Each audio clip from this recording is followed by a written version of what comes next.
Hey, what's up, guys? Welcome. The Doctor is in, and give me just a moment here. Sorry, I just remembered something I had to take care of real quick. It won't take me but a minute.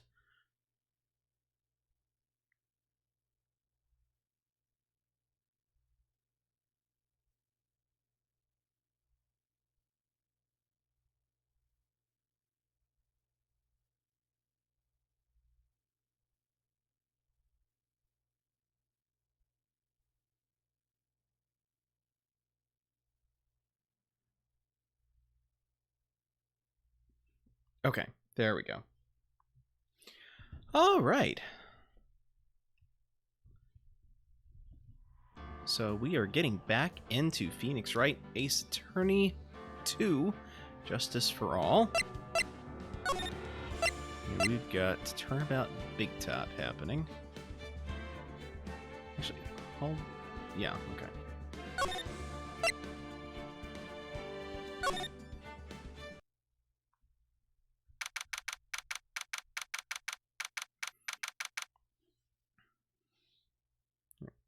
One more moment here. Okay, perfect. Nick? What is it? I've got a confession to make. I'm terrible at figuring out magic tricks. Magic tricks?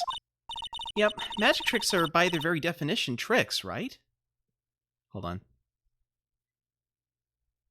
Okay, just wanted to make sure that my microphone was working correctly.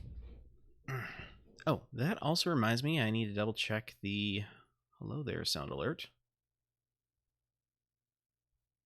3, 2... Hello there. Okay. Just takes a moment to kick in. Perfect.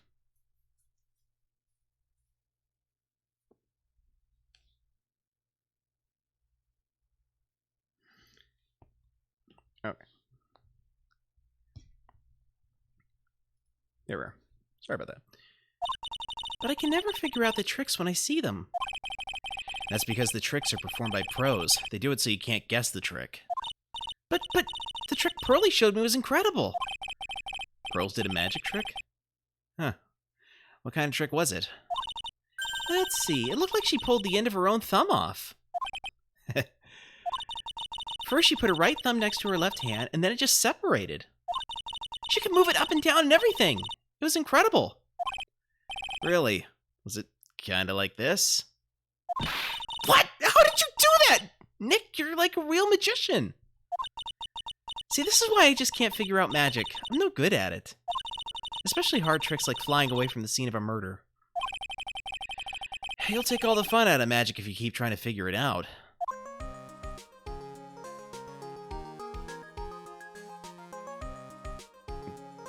1 second.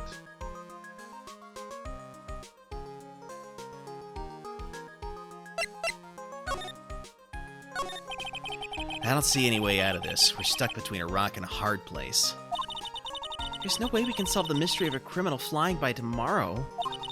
I was thinking, do you really think the criminal flew through the air? The only one who thinks that is Mo, right? He says that he saw it. That's true. Mo looked awfully serious when he said that. Do you think he might be trying to frame Max? If that was it, he would have simply said, I saw Max. That would have been enough. There's no reason why anyone would believe he flew. But what if the criminal really did fly? There's only one person who could do that. Max.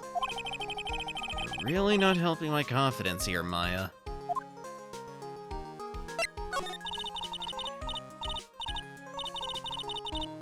Okay.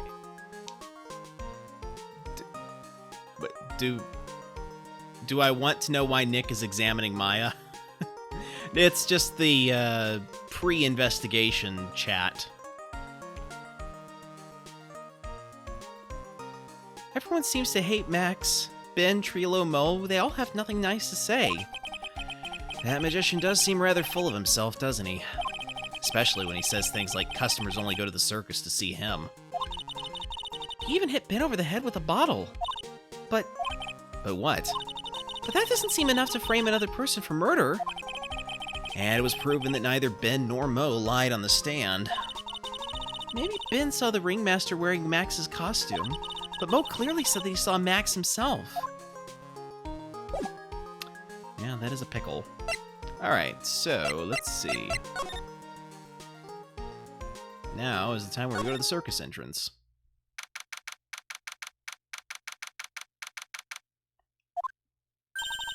You hear that? It sounds like two people arguing. Alright, let's do it! Are you ready? Yes, wait.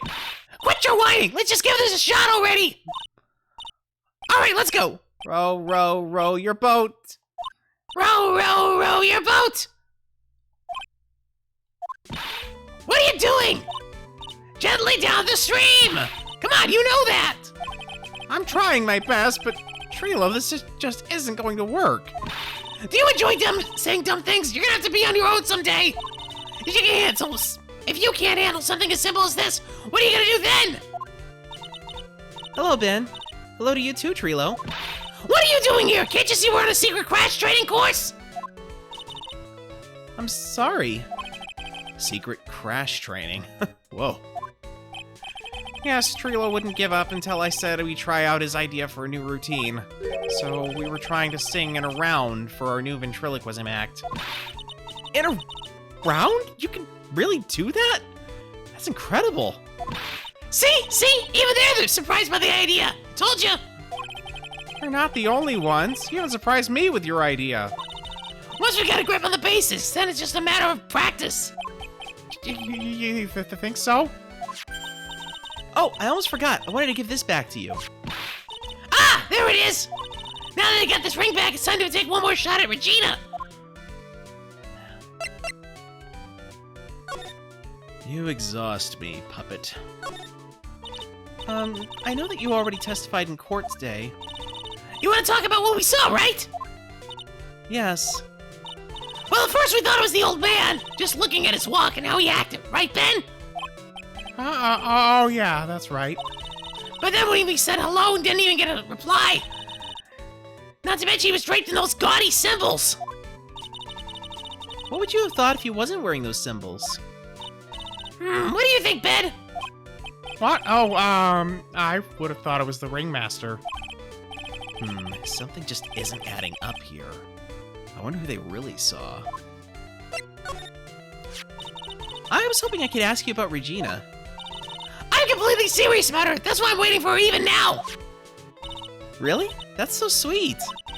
But if you really wanted to see Regina, shouldn't you check out the tent?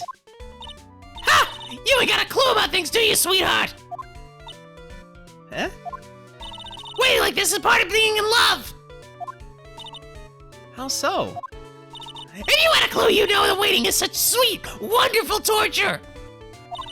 When your body aches for your partner's love, that's one of the best parts! Yeah, I knew that.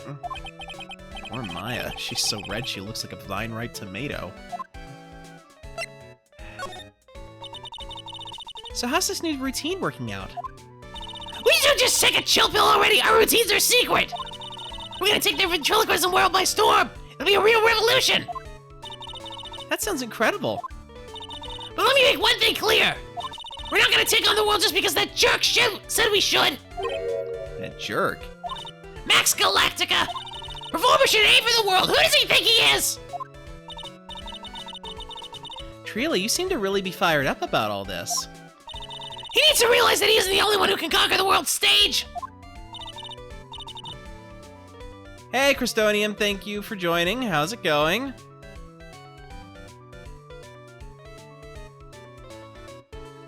And thank you for redeeming first, Chris. Appreciate it. You're right, you're right. Mark my words, I, Triloquist, will win the Grand Prix! You're the man now, doll. It's going swell. Good. Row, row, row your boat will be the key to a glorious victory! Not to rain on your parade, but wouldn't a more mature song be best? Hey, you gotta start somewhere, right? Don't screw this up! You gotta be a part of this too! Okay, one moment here.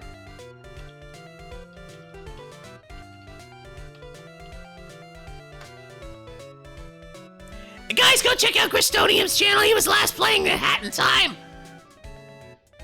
Help this guy reach affiliate. The poor sap doesn't know what he's doing.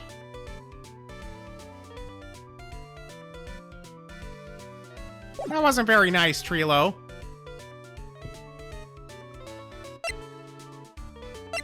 Okay, so I guess we move on to the big top now.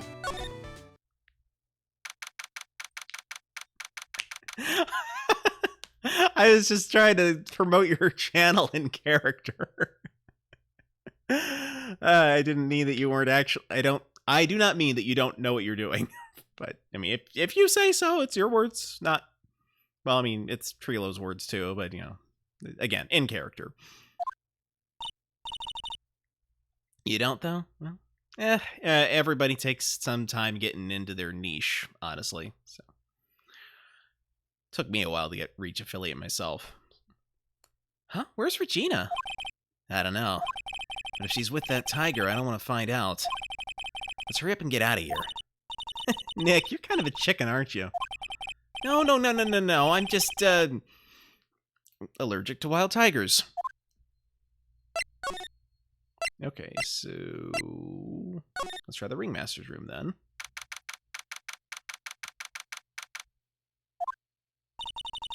Max and the Ringmaster had their talk in this room.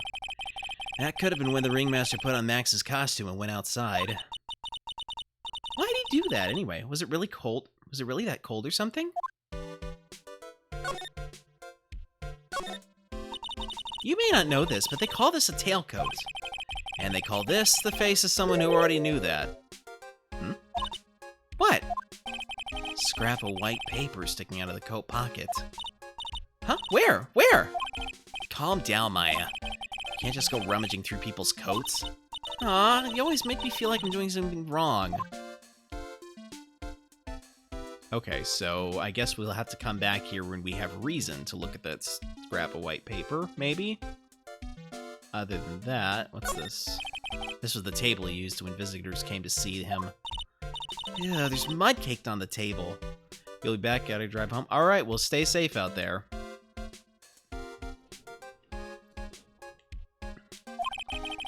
Someone with terrible manners must have put their shoes on the table. Nick, don't even think about providing a reenactment for me. I wasn't! How uncouth do you think I am, anyway? Alright, so let's... cafeteria, maybe? They still haven't cleaned it up. They still haven't cleaned this place up yet. Out of my head, Maya. If Pearly got one look at the state of this place, she'd slap whoever was in charge across the face. Remind me never to invite her to my office. Okay, so don't really care about those places. Let's try lodging house.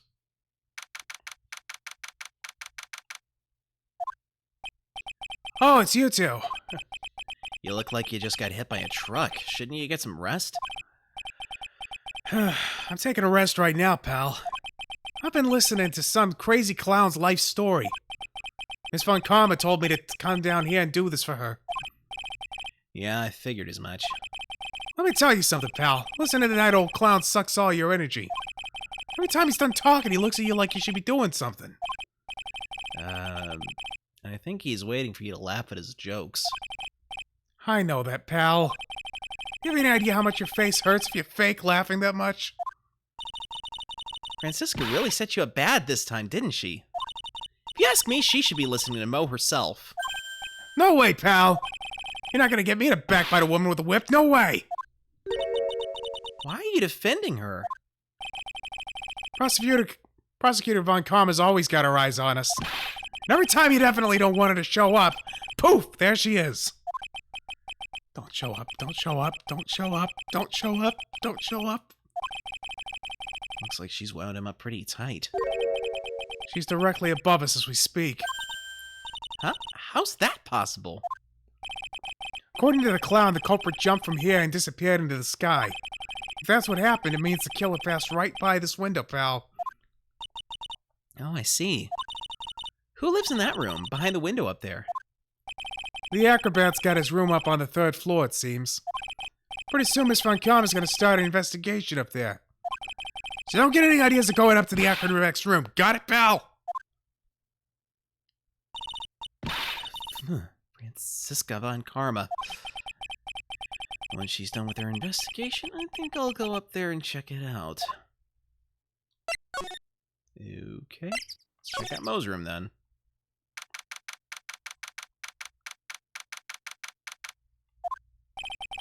Mo's not here.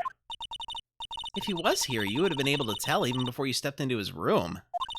I'm sure you would have heard him laughing away. Ah! Ah! Ah! Ah! Ah! You think's the acrobat's the culprit? What do you think he is? What do you think he's laughing at when he's all by himself? I always thought he was just thinking up new jokes.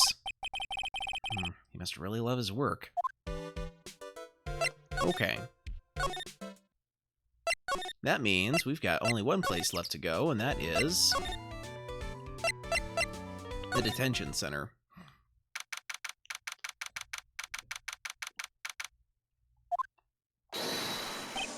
Oh, my sweeties!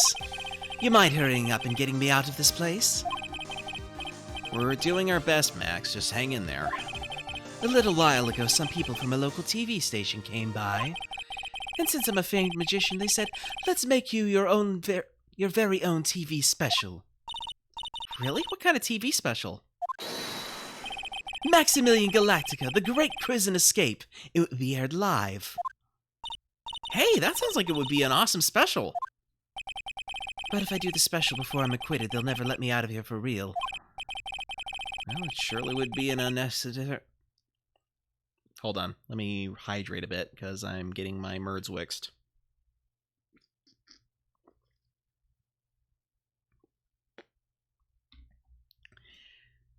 Well, it would surely be an unnecessary addition to your troubles with the law. That's what I was thinking, but the production staff is already working on the show. If you don't get me out quick, I'll have no choice but to stage a real prison break. You seem awfully calm about that possibility. I'd have no choice. It'd be a contractual obligation. That's show business.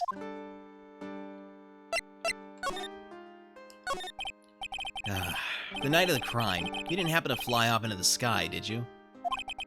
Here's how everything went down, sweetie. At the time of the murder, I was sitting in the ringmaster's room. Not to mention, flying off into the skies, not just something I can do at will. I don't care what the Stoogie Clown says, it wasn't me. Max, do you mind teaching me the trick behind flying? You'll have to forgive me, sweetie. The difference between me and cheap imitation magicians is that I keep my mouth shut. I don't teach people tricks, but I will say this much. It's much harder than you think. I was thinking about this in court today. I've got a favor to ask of you. Anything for you, sweetie. Be friends with the other performers in the circus. Fabulous! A great joke! Why would I be friends with a bunch of hacks like them? But I've won on the world stage. I've won the International Grand Prix. International Grand Prix? Performers should always look to perform on the world stage. But the performers at this circus are completely and utterly devoid of ambition. That is something I simply cannot tolerate.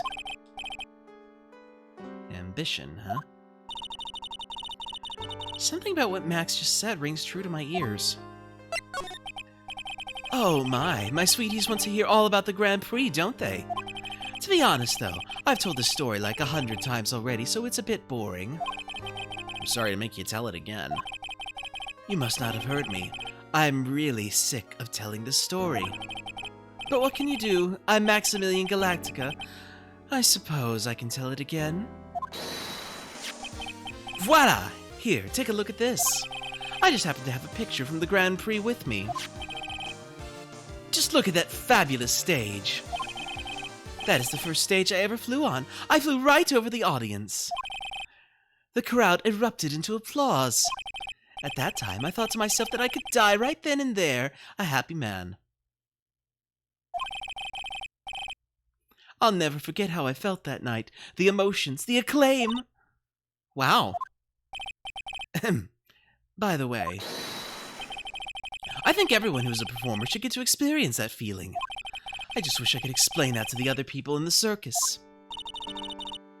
That's incredible, Max. I want a trophy too.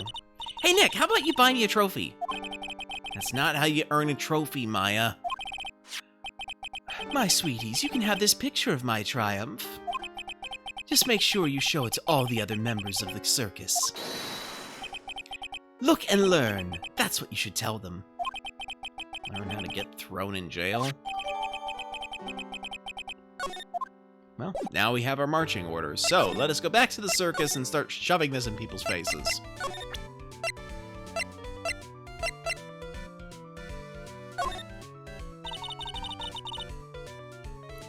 Would you mind taking a look at this?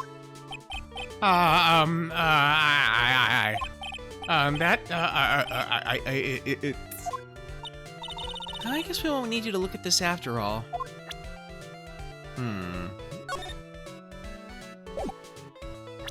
What the heck, then? Alright, let's try the big top, then. Nope, not the big top. Circus entrance. Lodging house. Moe's room. Okay, so...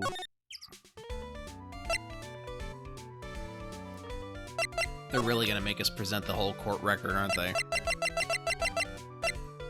Alright, let's... Would you mind taking a look at this? Okay, that's the same reaction.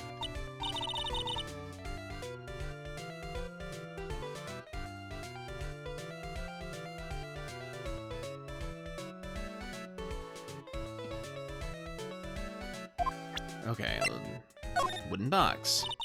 Not that.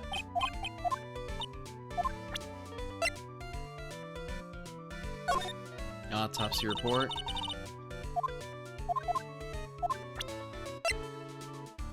Money the monkey. Nope. Why did I present the map? That's dumb.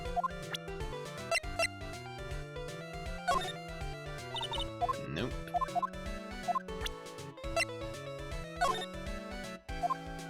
I had nothing to say about that juice bottle. Nothing about the ringmaster's papers. How about the silk hat? Nope, nothing. crime photo. Nope, nothing there. Maybe to present my attorney's badge. Nope, nothing. Alright, let's try the profiles then. Nope. Nope. Dude's 31, wow.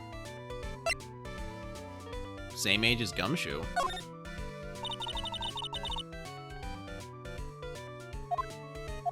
Has nothing to say about Gumshoe. Okay, how about Regina? Surely. Nope. He's got nothing to say about Regina even? Good grief. Nothing about Russell. Nothing about Mo. Egads.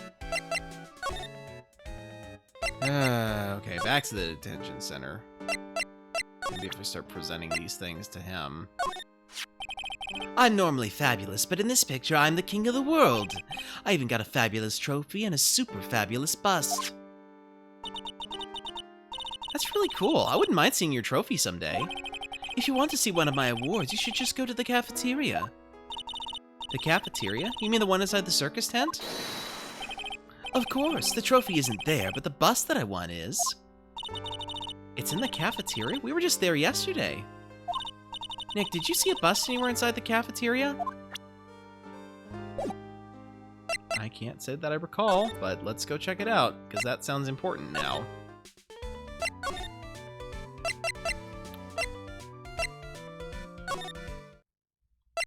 Alright, to the cafeteria.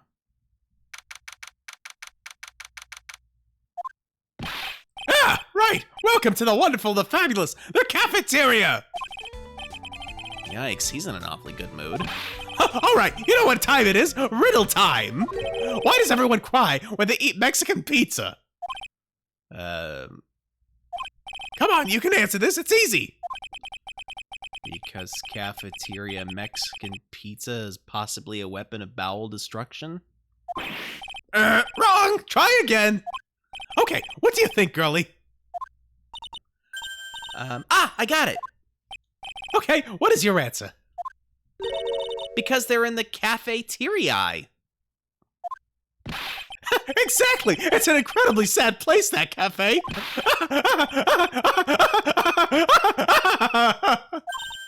I did it! What's going on? He's being too nice.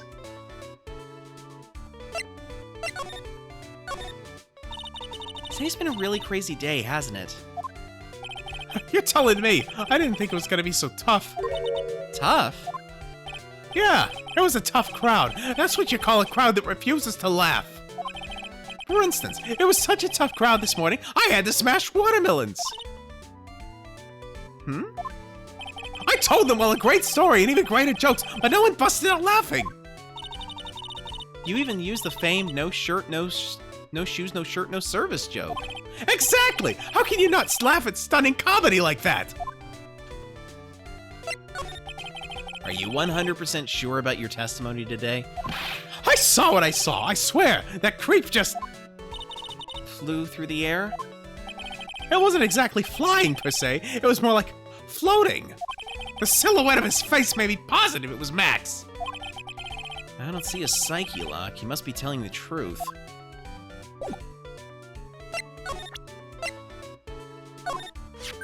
Ah! Not this picture. He showed it to you guys, too? Huh? You've seen it as well?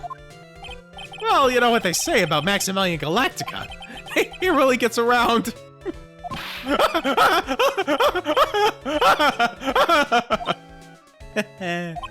Oh, yeah. He didn't just show me the picture. What do you mean? He showed me his bust, too. Let me tell you, that thing is enormous. It's in the picture, I think. He'd make us worship it. Every day he made us bow to his greatness. He's got a big bust? I wouldn't mind hearing more about Max's bust, not that I'm into that sort of thing.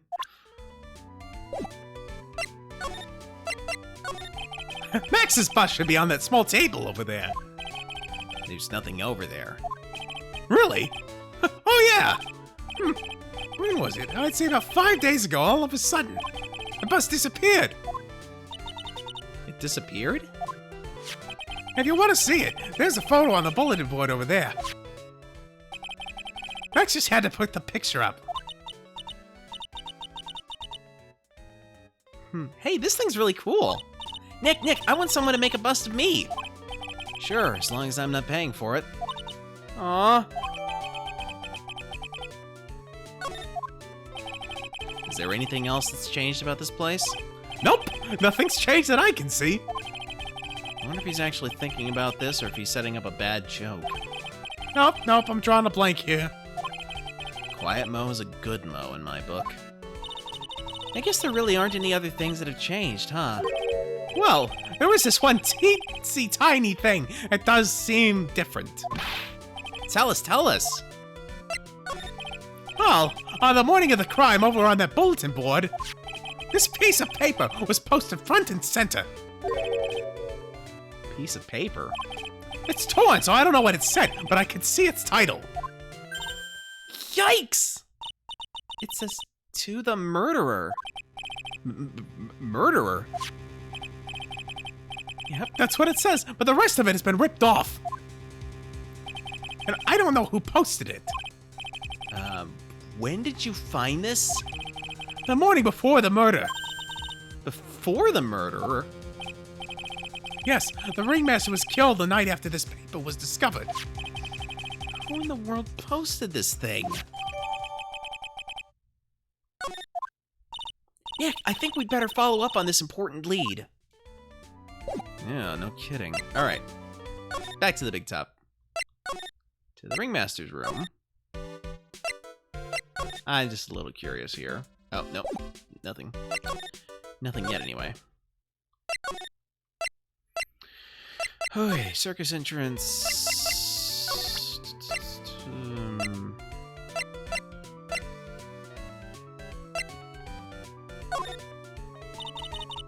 Okay, nothing there. How about this? No, they don't react to that either. Okay. Lodging house. Mo's room. Nothing?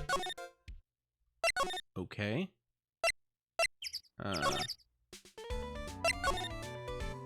Detention center? Maybe Max knows something about this to the murderer thing? Do you know anything about this note? Oh, there we go. The morning of the murder, it was posted on the wall in the cafeteria. I do know all about that note. When I read it, my heart certainly skipped a beat. Your heart skipped a beat? While I was enjoying my morning tea, the ringmaster and company entered the room. And company? I guess it wasn't really a company. It was just the ringmaster and my sweetie pie. When the ringmaster read the note, he turned into an incredible bright red.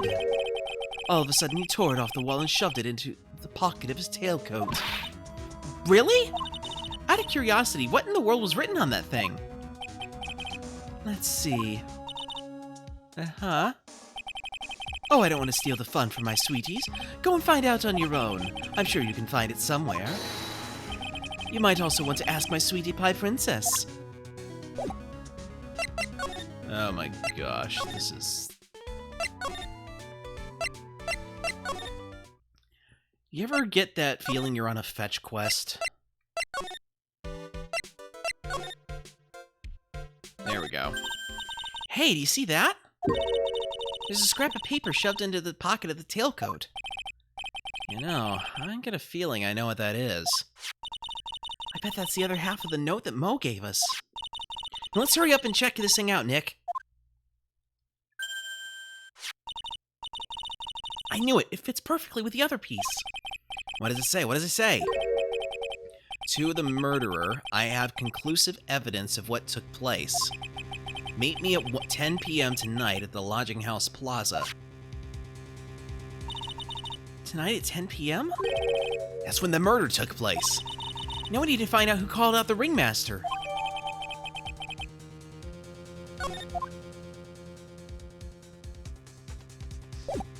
Okay.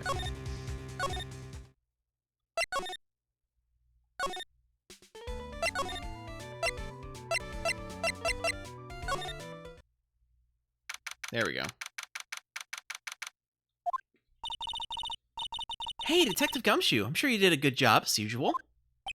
Well, I am done with the investigation of the acrobat. Finally. With Miss Von Karma.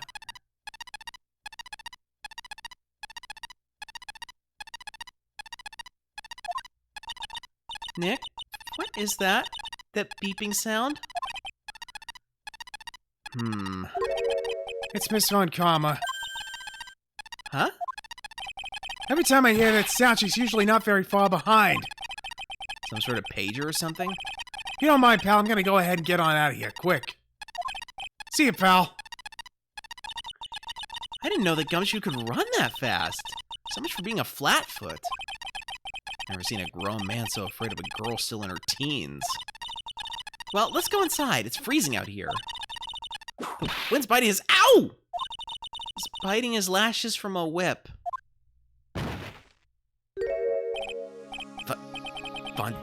Von Karma. She really did appear.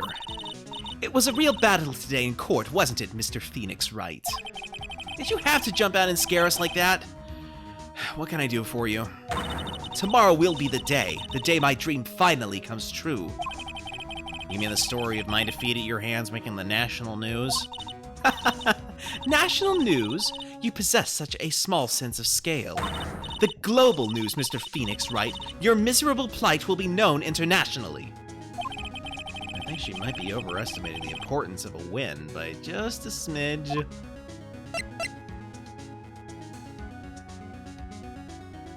Mr. Taco Jam. Okay. Welcome back, Chris. Alright, let's see here. Where was I? Here. Right, talk. Miss Von Karma, it appears you got your hands on something big, huh? Ha! I'm amazed you picked up on that much. Anyone could. You couldn't hide that look of victory with 10 paper bags on your head. I've got conclusive evidence and a conclusive witness. Need any more hints? A conclusive witness. He must mean the acrobat, right? I'm putting in the summons for him to be called as a witness as we speak. It's the final nail in your coffin, Mr. Phoenix, right? Yeah, I get it already. You want to beat and destroy me. Can't worry about her. I'm gonna try and find out more information myself. Why do you keep giving Nick the evil eye? It doesn't matter if you prove the defendant guilty tomorrow. Nothing will be able to bring your dad back. My dad? You must mean the esteemed Manfred von Karma. Of course, your dad. I know you miss him. Enough out of you. One more word and you'll get a mouthful of whip.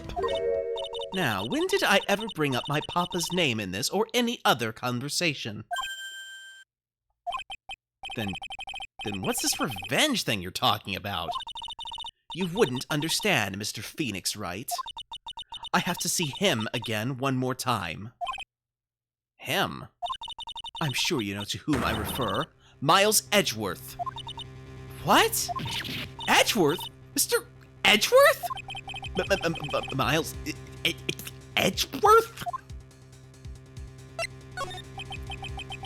Miles Edgeworth. Why would you even bring him up? You haven't forgotten, have you? Do you know who it was that trained the gifted prosecutor Miles Edgeworth? Manfred von Karma. Exactly right. It was my papa. That means that Edgeworth was... right again. Miles was like a little brother to me. Huh? Little brother? But Edgeworth and Nick are the same age. Edgeworth. The man who inspired me to become an attorney. I fought against him in a few cases.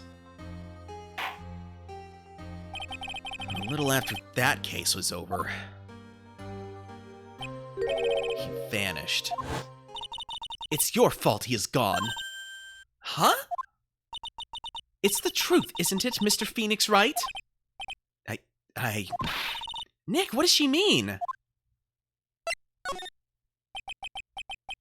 Edgeworth was never quite the same after that case. And then with the case after that one.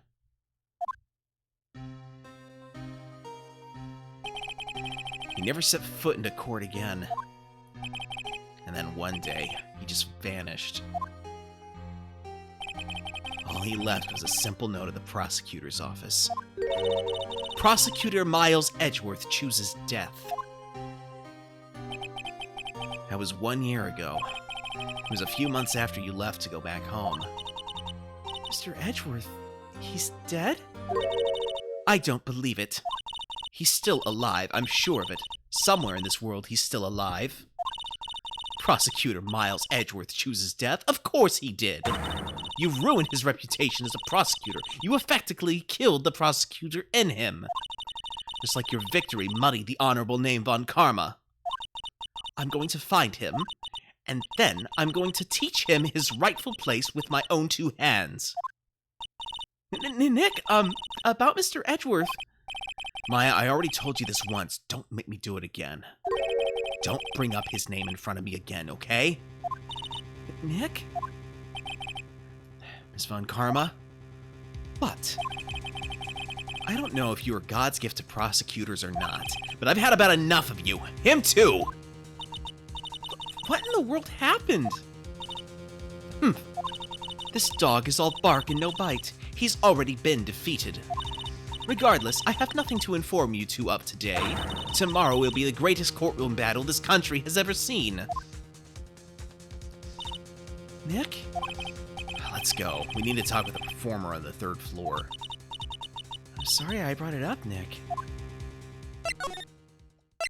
Okay, now to Acro's room.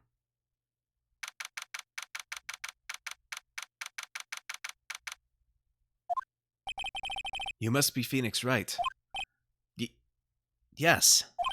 Pleased to meet you. I'm Ken Dingling. But here at the circus, everyone just calls me Acro. Mr. Acro? How you know my name? The detective told me. He said he said you'd definitely show up here. Acro, you're a member of this circus as well? That's right. I mainly performed on the tightrope or the flying trapeze. But nowadays, all I perform is in my wheelchair. Perform in is my wheelchair.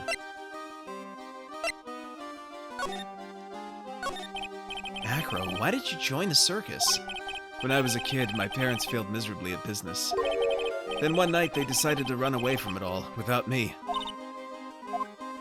The only person who was willing to take my parents' place was the ringmaster. The ringmaster took such incredible care of me. He was truly a lifesaver. Seems like the ringmaster was truly a saint. He was. That's why I decided to do something very important. I decided that I would devote my entire life to finding a way to repay him. And now, look how someone repaid him for all the good in his life. It's such a shame. Sometimes I think that he was almost too kind. Perhaps he was too kind to his performers. Perhaps he was too kind to his daughter. I wonder if he spoiled Regina. Regina's so cute. She's truly a princess. Truly a princess? Are you sure that's a good thing? Do I detect a hint of a grudge against Regina? I'm sorry to ask, but why are you in a wheelchair? The nerves in my legs were badly damaged. And you can't walk now? I can't even stand now. And since I live on the 3rd floor, I can't even leave this building by myself. That's awful. The accident happened during an acrobatics session, right? Oh, hello. Psyche locks. Doesn't seem like Acro's injuries were acrobatic in nature. What's on your mind, Mr. Wright? Well, exactly when were you injured? It's been almost 6 months since I was hurt. I injured my legs during practice. 6 months ago? What in the world went on at this circus then? I stopped by yesterday and noticed that you weren't in your room. I was at the hospital all day yesterday. Ah, you went there for rehabilitation? What about the murder? Of course I knew about it. I spoke with the police before they allowed me to go to the hospital. Before I got the call from the prosecutor, I was convinced that it was all a dream. Huh? I just couldn't believe it when I saw what I saw. What you saw? Jeez, that sounded really ominous. What did you see, Acro? At night, I was in bed sleeping when I heard a huge sound coming from below my window. I see. The scene of the crime was right below your window. That's when I looked out the window. What did you see? He was flying straight up into the air. He? Maximilian Galactica. What? That's what I thought he'd say. You're absolutely positive that it was Max you saw flying? I am absolutely sure. There's no doubt in my mind. Nick.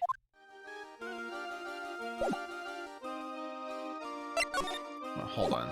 Let's examine the room a bit. Ew, it's a huge pile of trash. One man's trash is another monkey's treasure. I guess you're right. Look, they're all shiny things. He's even got a motorcycle exhaust. What do they call this thing? Oh, a tuba, right? Of course it's a tuba, silly. You didn't know that? Hey, it's a picture of Regina. Well, she is a shining beauty. No objections here.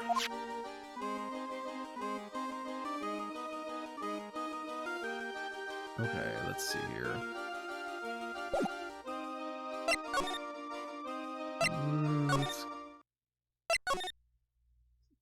Maybe I need to go to the circus entrance, go to the big top. Yeah, here we go.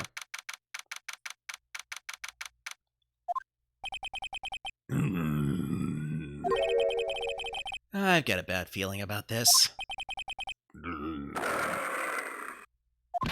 Yeah, Nick!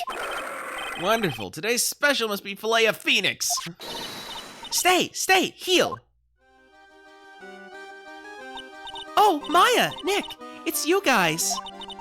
I'm sorry, I guess I made a mistake. A mistake? Yeah, a little one. I was thinking of teaching whatever primate was out there a lesson. But I was expecting more of a monkey than a human. A monkey? It's a pity about what happened to you, the ringmaster. Dad? Everyone loved him, didn't they? He must have been quite a man. He was! I love my dad so much! I hate to say it, but she doesn't seem all that broken up about her father. That's why I feel so lonely, now that I won't be able to see him for a while. For a while? Yeah. When Leon died, I talked with my dad and he told me that when someone dies, they just become a star in the heavens. Star? That means my dad is looking down on me from the sky. That's why I love the night so much. I can see everyone who's gone. When someone dies, they just become a star in the heavens. It's kind of sweet. Sounds a little bit like Princess and the Frog. And I bet you there's no way that Maya believes that. What do you mean there's no way I believe that? Do you think that one day I'll be a star too? Of course. You really think so?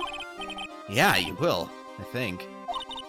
I got a feeling that everyone is doing great up there in the sky. I wonder if everything's alright with Regina. Just to go back and clear something up, why did you want to teach Money a lesson? Because he's a meanie. He's got something that means a lot to me. Something that means a lot to you? It must be something shiny, right? Actually, it's a stage costume. It's got lots of spangles. It's really beautiful. You should see it. We should? When the costume gets hit by the spotlight, it dazzles. Hey, Mr. Attorney. Huh? If you saw that monkey, you'd get my costume back for me, wouldn't you? It's really important to me. Is that the only option? Guess I'll get... Leave it all up to us. Guess there's no turning down that request. Yay! You're really gonna do it?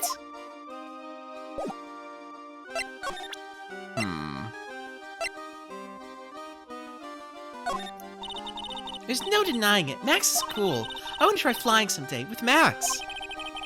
She's already flown off into her own little world. Nick, I want to try flying too. Okay, I'll think about it. Okay. What about this one? Regina, have you ever seen this before?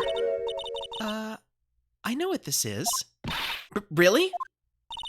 Well, it was in my pocket for a while. It was in your pocket? This piece of paper was in your pocket?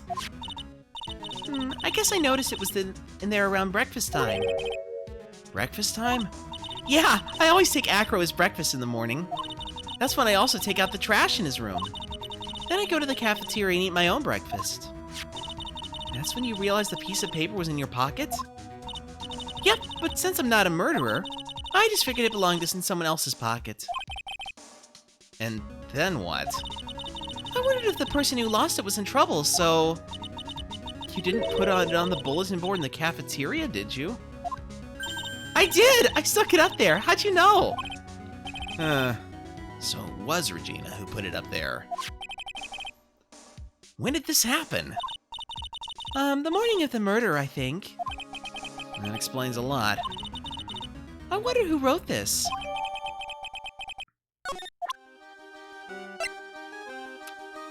Well...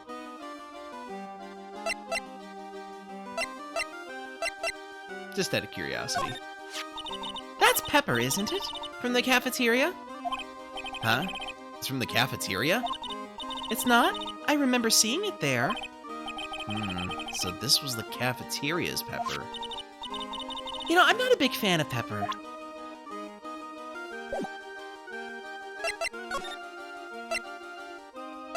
Okay, back to the circus entrance. Back to lodging house.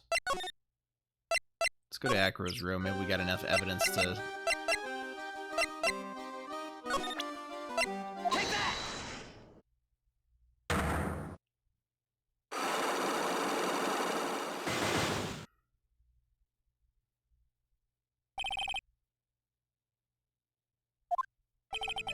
I have to ask you, how are you injured? I'm sorry, I thought we talked about this. It was an accident that happened during practice. An accident during practice? Yes, unfortunately acrobats are prone to all sorts of injuries. He's lying. If that were the real cause, he'd have no reason to keep it secret. Acro, are you really telling me that a practice accident was the cause of your injury? Okay, never mind. I don't think I have enough evidence yet. I should investigate and gather some more clues before I try again. Alright, she wanted us to get the scarf, so let's examine the junk pile. No, it's not in the junk pile. What about the tire swing? Money must use this to swing around on. Go ahead, Nick. I know you want to ride on it, too. Maybe later.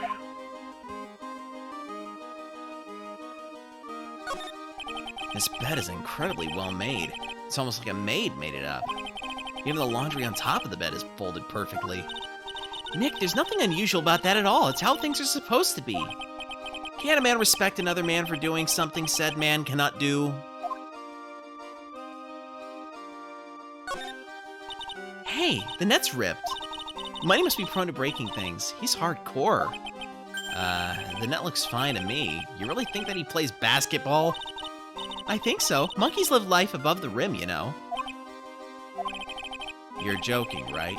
You think a monkey has got proverbial game? Of course, that monkey doesn't fake the funk on a nasty dunk. Well, a prehensile tail might be an unfair advantage. Okay. Let's... wait. Okay, never mind. Let's try Moe's room. Maybe the scarf is in here. Certainly a lot of unmentionables. Moe's not here. What's that? I hear something. Stop it, Nick. You're scaring me. Nick, it's money! That monkey's holding something. That's it. That's the thing that means a lot to Regina, remember? All right, time to take on this monkey, attorney style.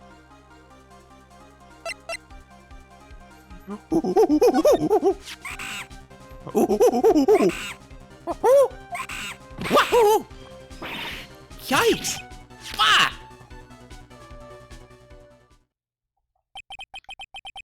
I tried to have a monkey-to-monkey talk with him. I really did. Nick, you... I swiped it while Money was distracted. Wow, you're really on the ball today, Nick. Let me see it. Huh? You can see it fine from where you are. You know what I mean? I really want to try on Regina's costume. Maybe then they'll take you into the circus and I can get some peace and quiet. What's the matter now? It doesn't fit me at all. Oh well, guess it's time for you to lay off the burgers. Not to mention, it doesn't look like something any girl I know would actually wear.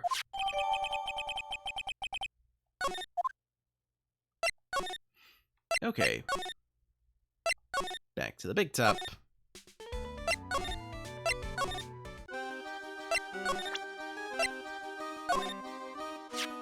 Here you go, Regina. Yay, thank you! You really got it back for me! Don't mention it. I love you, Mr. Attorney. It's nothing. No wonder guys melt a mush in front of this girl. Hey, Regina. That costume is yours, right? I tried it on, but it didn't fit me. Huh? This costume? This isn't mine. It was Leon's. Leon's? You know, the lion she told us about? Oh, the one that someone killed.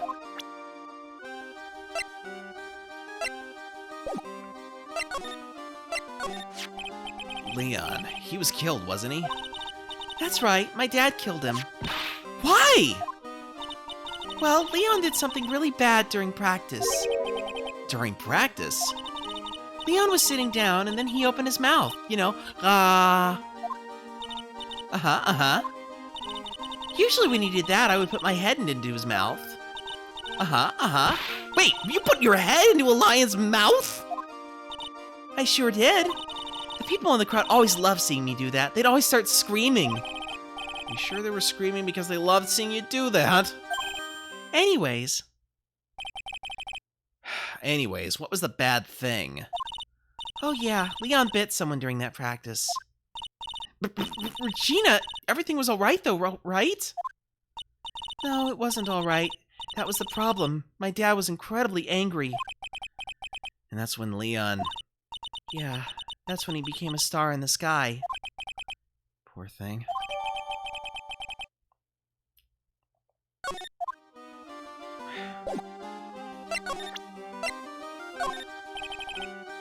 What about this? What can you tell me? I'm not really good at figuring out hard things. Really? You too? But you're such a good talker. I never expected Maya to make a new friend in a strange place like this. Okay, let's try the circus entrance again. Let's try the detention center. Oh. They must have taken Max in for questioning again. There really isn't anything that we need to ask him right now anyway. You're right, I guess. Alright, let's go then. Okay, let's see here. Wright & Co. Law Offices, Circus Entrance.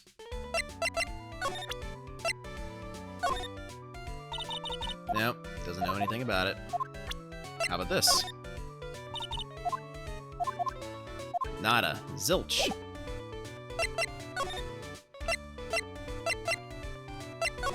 Maybe Mo knows something if I move back to the cafeteria. Oh, he's gone. Of course he's gone. Why wouldn't he be gone? Something smells fantastic. So we know it can't be Mo. Wait, I know what it is. It's burgers. Hello, hello, hello! Welcome to the Bistro du Cirque, aka the cafeteria. It smells so good in here. And those burgers look great. She's drooling like she's some sort of crazed burger monster. My burgers are the best! Juicy meat, toasted buns, special sauce. They are absolutely irresistible to anyone with a hankering for a burger. One bite will send you into hamburger heaven. I'll bet. I can tell by the smell. Oh, I'm getting hungry too. Those burgers must have some kind of special power.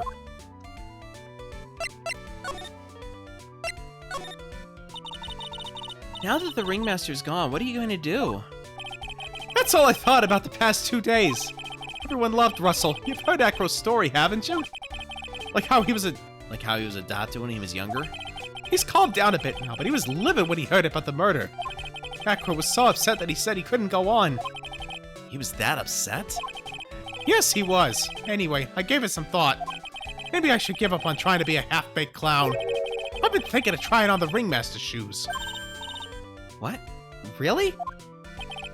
Max would still be an issue, though. Max? He may be a bit mean and hard to work with, but it's hard to argue his importance. He's probably the reason the circus is still around. A lot of what he says is right. Mo. All that's left is to see if everyone can get over this tragedy. You know. The tragedy? You know. What is he talking about? Get over what tragedy, Mo? The death of the ringmaster, you dum-dum! Huh? Don't worry about it, it's nothing. Nothing at all. You must mean the tragic death of the ringmaster, right? Yes, that's it. You're right, Curly. Dang, correctamundo. Doesn't he mean ding? Mo, I mean no disrespect here, but are you lying to us? No, not at all. What makes you think that?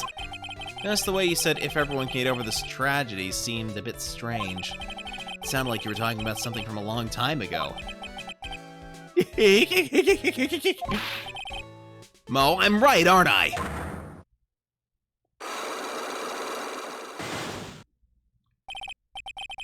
So now we're getting closer to the truth.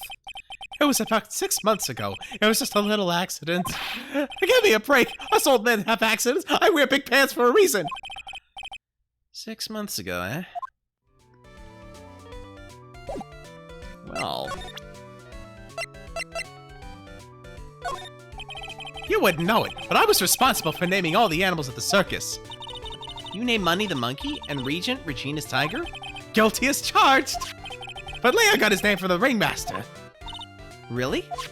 He always said keep names simple and easy to associate. Nick's name is easy to associate, right? Always told Russell, if that's what you think, then call him Lion the Lion. It's a great name, don't you think? Huh? Imagine if he can talk. I'm Lion! Lion? But that's when Russell said, don't lie to yourself. That name is awful. Oh, right, I gotta present the Megatama. Take that! Or is it Megatama? I don't know. Alright.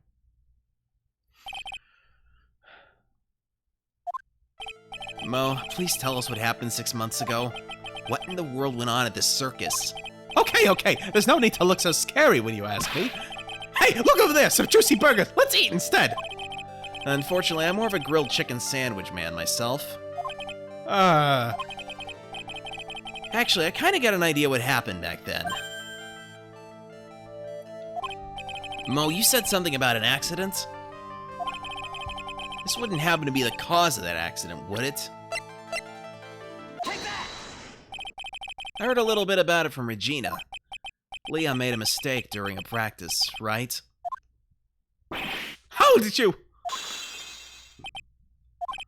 I told them so many times. You shouldn't be doing such dangerous acts. Like putting your head inside Leon's mouth, right? Yeah, but Regina believed in Leon. She believed so strongly that the ringmaster went along. He never could say no to her. Out of curiosity, who was bitten? Come on, Mo, don't clam up on me now. Who did Leon bite on the head? Well, I promised I wouldn't say anything. You promised? He's involved in this too. He's involved, huh? Mo must be talking about... Mo, is this the person that you promised you wouldn't say anything? Crap. Take that! Oh, wrong button. No! What's the matter? There's a lot of spice on this Cajun burger. What about the person who you promised to keep silent? You don't get it, do you? What can I say? I have a strong sense of duty. Just because I'm funny and talkative doesn't mean that I go around blabbing everything. Mr. Nick, if you push yourself anymore, your soul will shatter. Please calm down, collect your thoughts, and try again. Ugh, I've made too many mistakes. Okay, let's see if maybe if I'm go up to the circus entrance, move to lodging house, move to Acro's room. I'll start presenting things like, what do you think of this? I'm sorry, but in my present physical condition, I don't really know much about what goes on outside of this room. Oh, we're sorry. Don't worry about it. No need to apologize. Oh, wait. I forgot I could present profiles. Regina. She's cool, isn't she? Can you believe such a cute girl's an animal tamer? It seems animals are not the only thing she tames. Huh? Max, the ringmaster. Ben. She's got them all under her thumb. What do you mean by that? Maybe I went a bit overboard.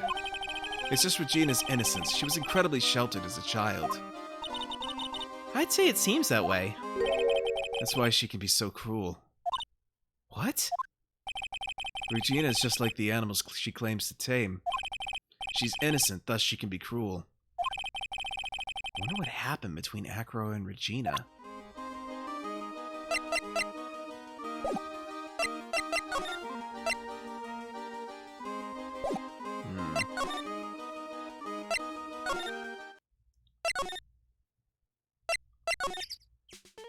Maybe I should see present.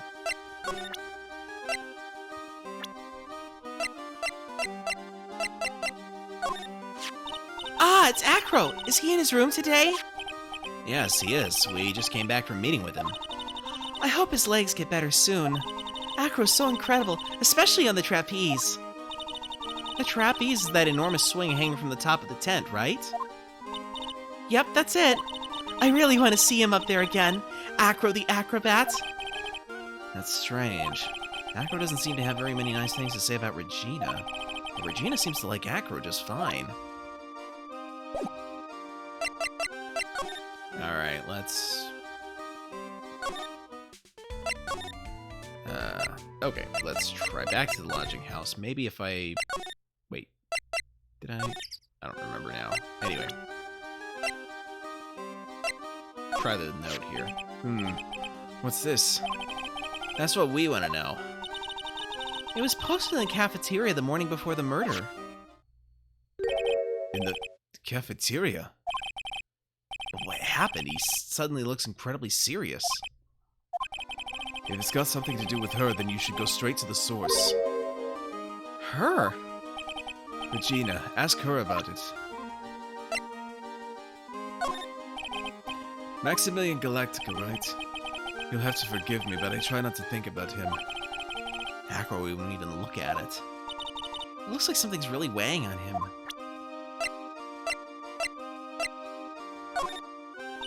What do you think of this?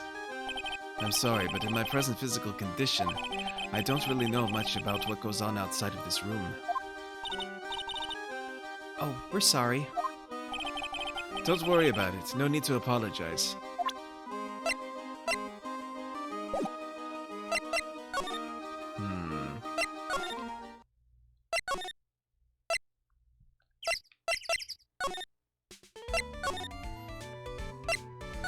Maybe I need to present profiles to Mo and see what how he reacts to them.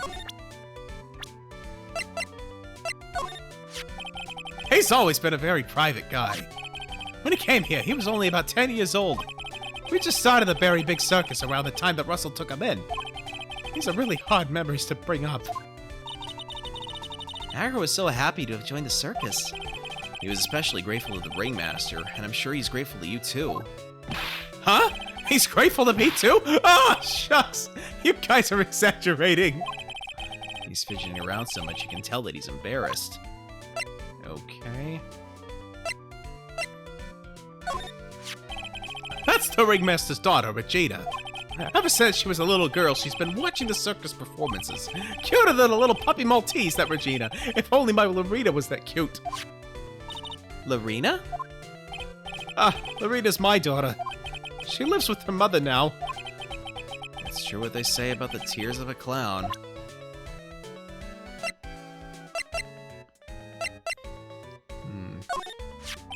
I've been friends with Russell since even before the circus began. He was so selfless. He always thought about others before thinking of himself. I'll find a way to return the favor. He always took such good care of me. I wish I would have thanked him more than I did.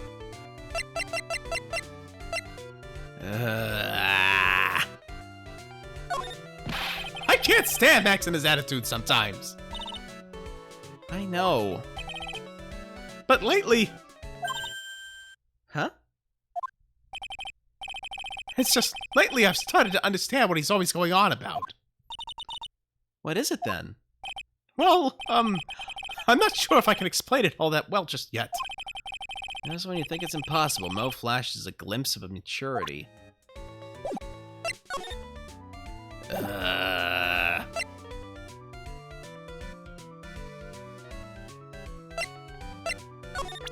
Okay, let's see. You would know. Oh, I already presented this. Never mind. Did I present the note? Let's see here. To the murderer. That's far from polite. Where did you find the rest of this note anyway? Maybe best if I didn't tell Mo where we found it. Don't worry about it, Mo. If I didn't need to worry about it, you shouldn't have shown it to me. Fair point.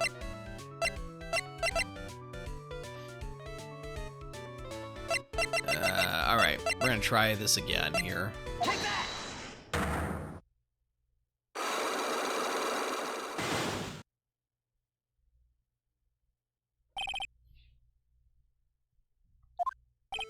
Okay, yada yada yada. The cause of the accident was Leon. And promised someone he wouldn't say anything. He's involved in this, so it's gotta be a guy, so let's try Acro. It must have been Acro, right? How did you know? Don't worry about that, Mo. Getting to the bottom of this accident may help solve what happened to the ringmaster. No way. I need to know the truth about what happened to Russell. Please tell me what you know. I'm sorry, Acro.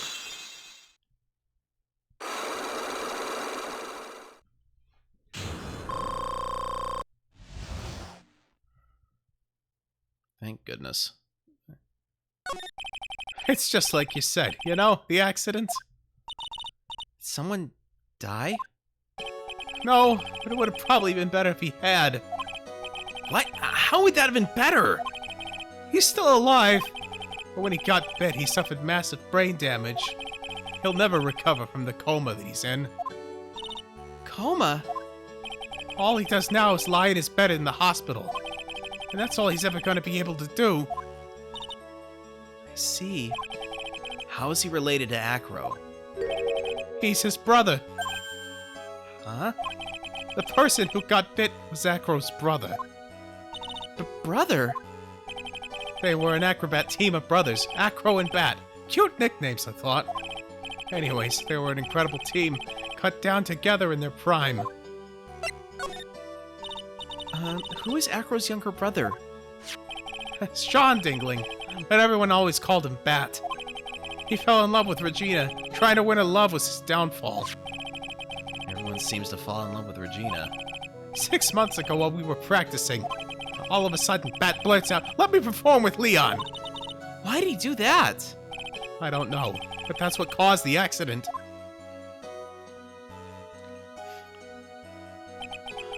I'll never forget that moment.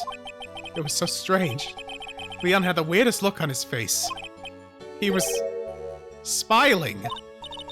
You mean Leon? Yes, Leon. When he bit down, he was smiling.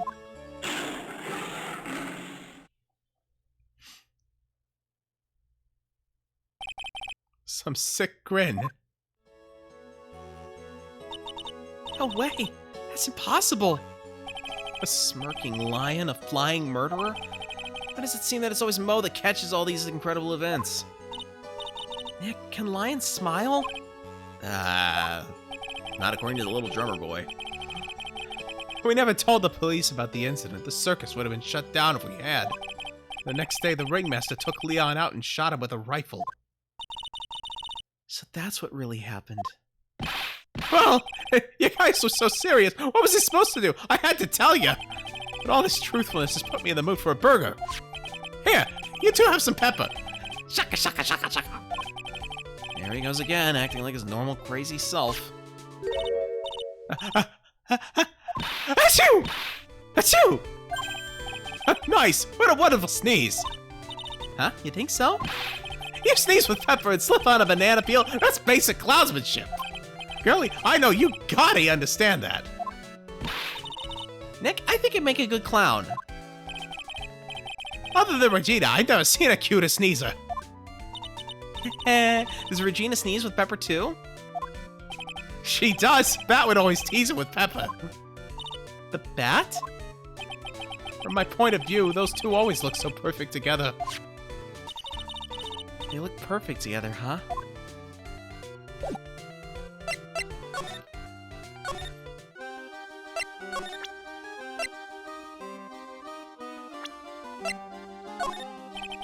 What do you think about this person? Sorry. Sorry? I've already given my heart to another man. So I'm not interested in enrolling you in your dating service. I just wanted to know if you knew this person. Boy.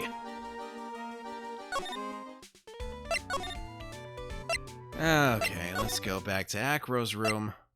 Hey, Blaze Fox, how you doing? Thank you for joining. Thank you for the follow, appreciate it. I've been waiting to have that one on screen. Thank you so much for the follow. How are you doing? I am doing well, to answer your question. Good, that's still working. Perfect. Still in pain? Yeah. Well, I hope you get to feel better soon.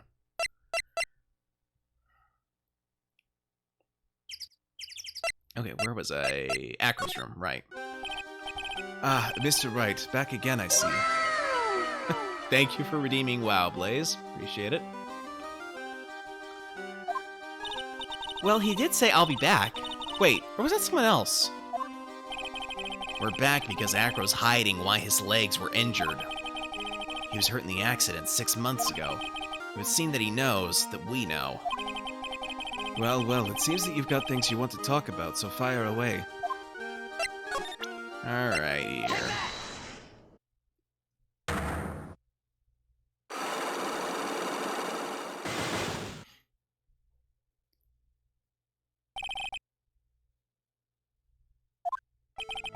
I have to ask you, how were you injured?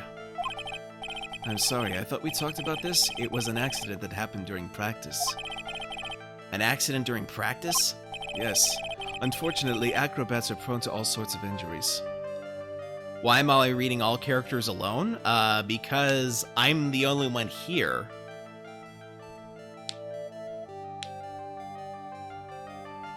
If I had other voice actors to help me, I might let them have a go at this, but I only have one person in here, one mic, and therefore, yeah. Unfortunately, acrobats are prone to all sorts of injuries. He's lying. If that were the real cause, he'd have no reason to keep it secret. Yeah, I enjoy this. It is not for everyone, for sure. Still haven't really done anything, like, super official or anything like that. Get my cat to help you. Yeah, trying to get her to meow on command, that's fun.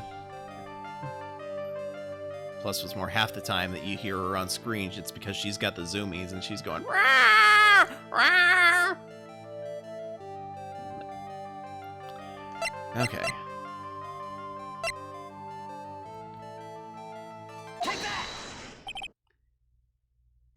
Leon. 6 months ago, you were attacked by the lion. That's when you were injured. I know I'm on the right track. I just need to keep going. You're saying that I was attacked by a lion. That's what I'm saying. I'm sorry, Mr. Wright, but I'm an acrobat. I'm no animal tamer. If a lion was coming at me, I'd be running for the exit. Okay, maybe attacked is not the best word to be using. So let me rephrase that as battled the lion. You seem to enjoy telling jokes. Why would I decide to battle a lion? Because you had to fight it. You had to fight it to save someone.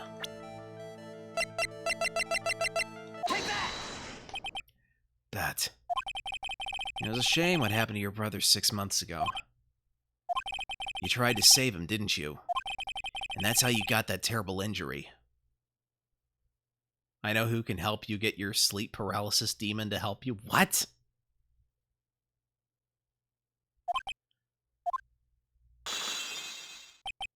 Mo, he must have told you.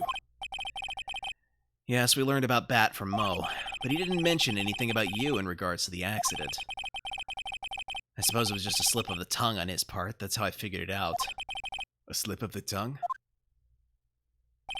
Anyways, they were an incredible team, cut down together in their prime. Get your sleep paralysis demon to help read that. Why would I... What sleep paralysis demon do you refer to? I know nothing of this. Cut down together. That's where he slipped, and that's how I figured it out. You two ended up at the center of the same accident. Together. Like always. I see.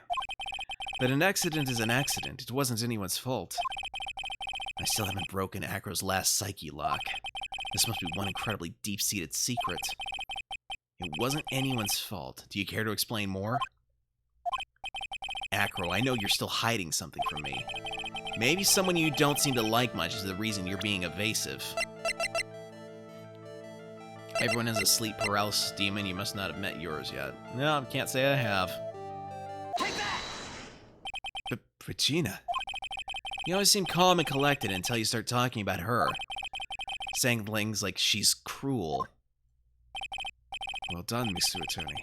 You've got quite the set of eagle eyes. You know, her tiger tried to attack me. Regent tried to attack you? Twice. He wasn't serious, I'm sure. You're not trying to insinuate that I believe she spurred on Leon to attack Bat, are you? Leon was never taught to command to attack people. Regina isn't capable of doing anything like that. Besides, Regina had no reason to want to hurt my little brother. Regina and Bat were such good friends back then. Hey, thank you for the honk. Appreciate it. Oh, it's Blaze. Okay, I was normally Wild Talent introduces herself with a honk, but she's otherwise occupied tonight. Forgot. But thank you for the honk. But you still hate Regina. I've got proof of it. What? What are you talking about? Oh, maybe I overdid it again. If I can hand something over to Acro, maybe it'll... Here's proof that you had it out for Regina all along. This... Where did you get it? Regina posted it on the bulletin board in the cafeteria. Before that, it was in her pocket. I guess I noticed it was in there around breakfast time. I always take Acro's breakfast in the morning. You wrote this, and then you put it in her pocket. That's right, isn't it? That's right. Well done, Mr. Wright.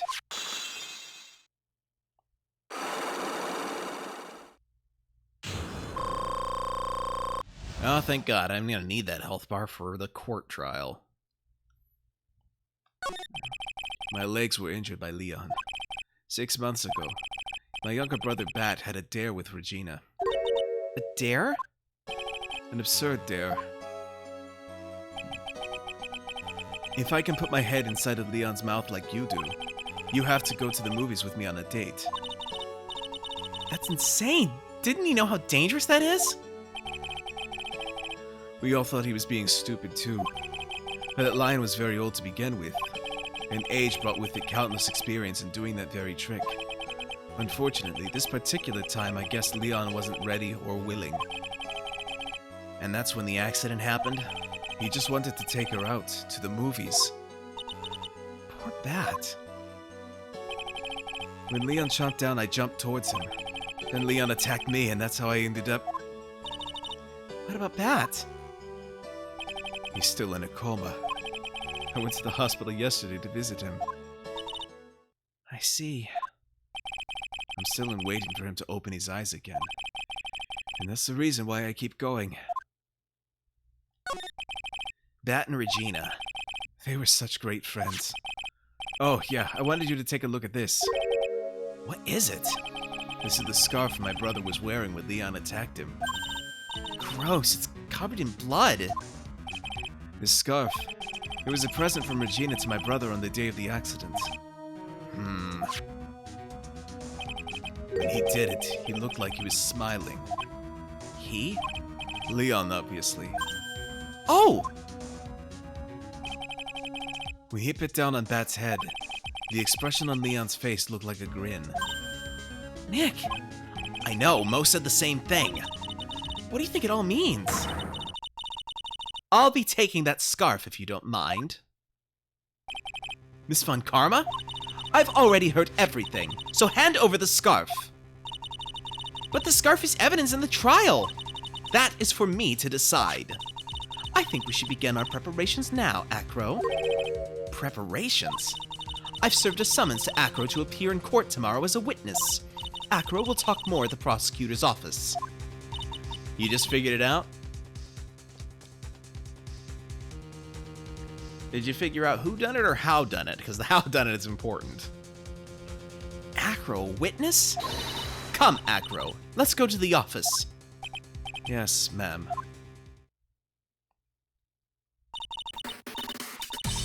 Hey, here's little kitty. Thank you for the raid. Glad to have you here. How'd your stream go?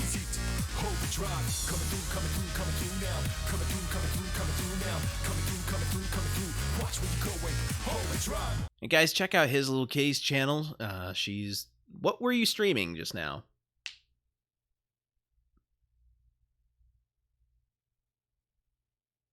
How done it? I don't know enough about the characters to know...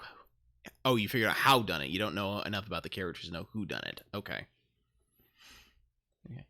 Welcome. It went well. Okay. Glad to hear your stream went well. You were playing Horizon Forbidden West. Okay. All right, guys, check out his little kitty's channel. She's a variety streamer. She's been playing Horizon Forbidden West lately. She's also played some Kingdom Hearts, some Diablo, some, I believe, Darksiders I saw at one point. Yeah, so lots of good content there. And yes, welcome Raiders. For those of you who are not familiar with the channel, I am Dr. Novelle. I am a streamer. I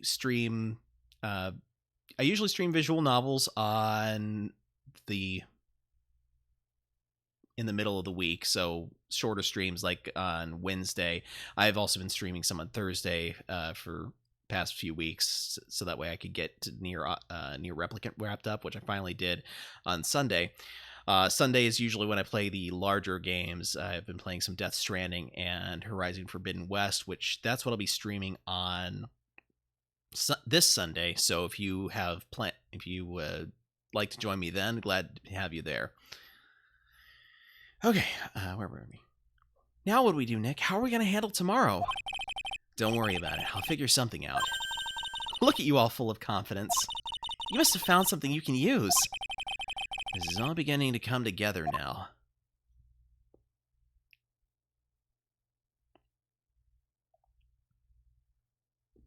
Okay, well, this investigation actually took less time than I was expecting, so let's dig into the trial just a little bit.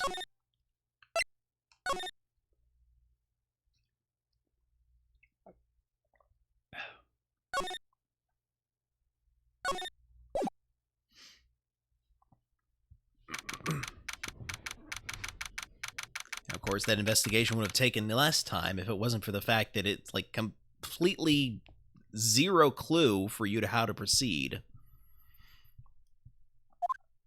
It's like, that's what they call a guide dang it moment. Good morning, Max. Oh, yeah, good morning, sweeties. You don't seem like your usual sparkling self today. I'm always like this before I go in front of an audience. I'm working up to it. Hee. Don't get nervous, Maxie. Here, have a glass of milk. Regina. How fabulous, my sweetie pie princess. You came to watch my performance today? Of course I did. Mo told me that I should come and watch this. Mo said that. So, what kind of performance will you put on today? Let me guess, you'll fly at the end? It's not that kind of show. Isn't that right, my sweeties? Huh? I think my sweetie pie princess doesn't... Yeah, she doesn't seem to realize what's going on, or even where she is. Well, Max, it looks like it's time to raise the curtain. I'll see you later. Today I'm just a member of the audience. Fabulous. Enjoy yourself out there. Good luck, Max. You're the best.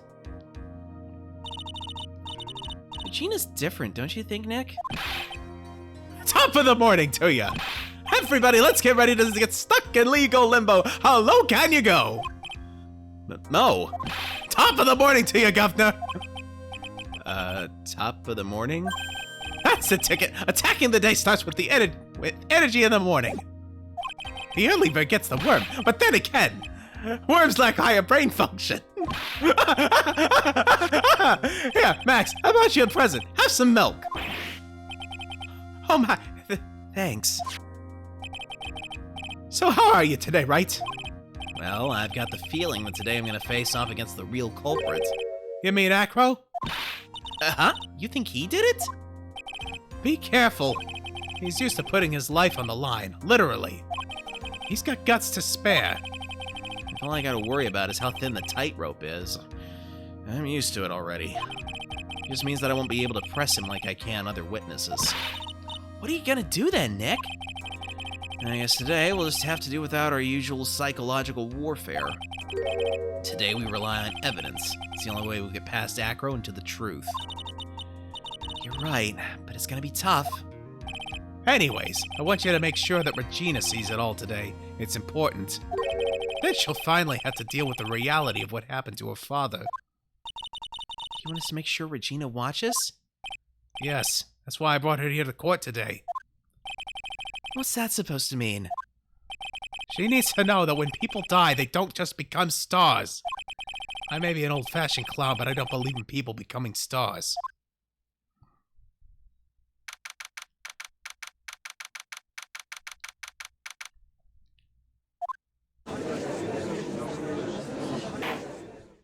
Court is now in session for the trial of Maximilian Galactica. The prosecution is ready, Your Honor. The defense is ready, Your Honor. Very well. Miss Von Karma, you may proceed with your case. The prosecution would like to revise its previous theory of events. What's the meaning of this? We have discovered a new witness, or shall I say, a new eyewitness. One that saw Maximilian Galactica fly off from the scene of the crime. Order! Order! I had a feeling something like this would come up. Due to this revision, we are now prepared to explain how the defendant flew that night. An explanation the prosecution will present if the need so arises. In fact, my detective stayed up all night creating a mock-up of the scene on my orders. Poor Gumshoe. Oh, very well. Please call your witness to the stand.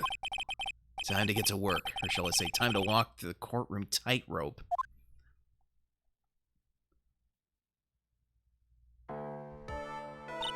Name and occupation. Ken Dingling, but everyone calls me Acro.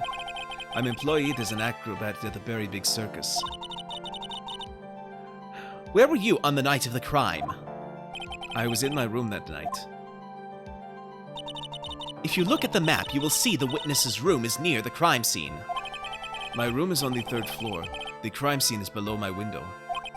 The night of the crime, the witness saw something quite shocking. Would you tell us what you witnessed? Okay.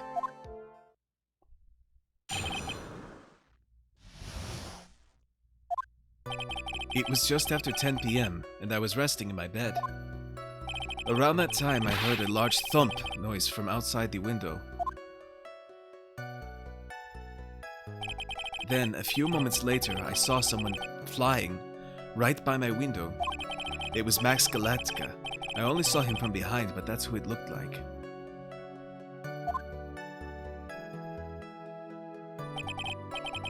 To be honest, when I saw that, I thought I was dreaming.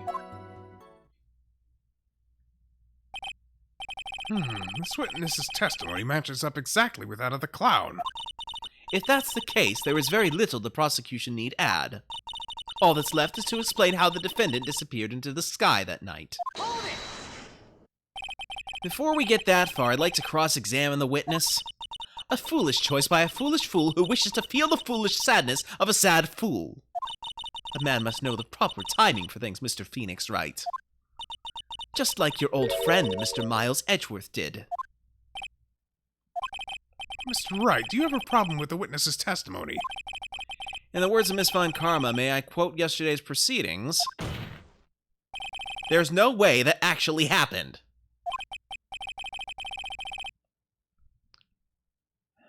Very well, you may proceed with your cross-examination.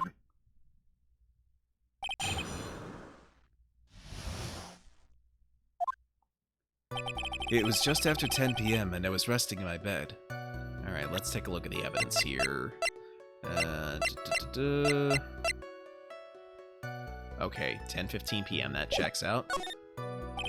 Around that time, I heard a large thump noise from outside the window. Okay, I know that. Let's see. I think they mentioned something about 2 thumps, but nope. Okay. Then, a few moments later, I saw someone flying right by my window. I don't think we have anything there. It was Max Galactica. I only saw him from behind, but that's who it looked like. Yeah, I'm gonna press that one. The light in your room was turned off then, right? That's true. I was going to bed after all.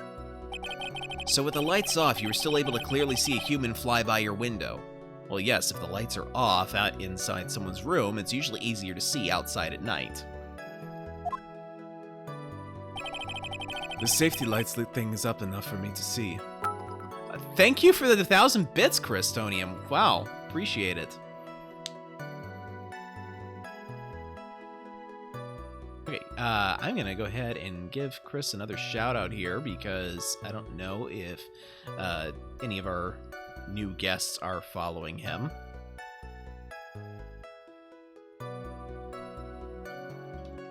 Nope, hold on. Helps if I actually turn on my keyboard when I type. Ah, stop!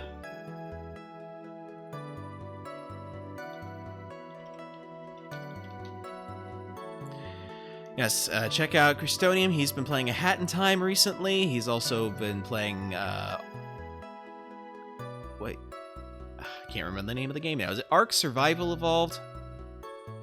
I think that's it.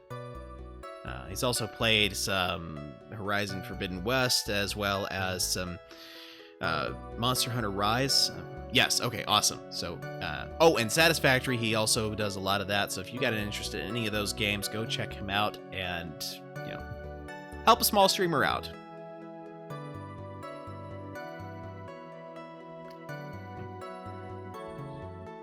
The safety lights lit things up enough for me to see. But honestly, there was only enough light for me to see the silhouette outside my window. It was the person's back, so I couldn't see the white roses on the front. Did you see any of the other symbols? I clearly saw the silk hat, as well as the cloak wrapped around his body. I'm convinced that the person I saw was Max Galactica. The more I press him, the less results I seem to get. And maybe there was something fishy with this latest bit of testimony. I feel like there might be a contradiction there. Aha. Yeah. There's a huge contradiction with the testimony that was just given.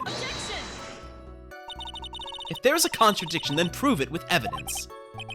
She's right.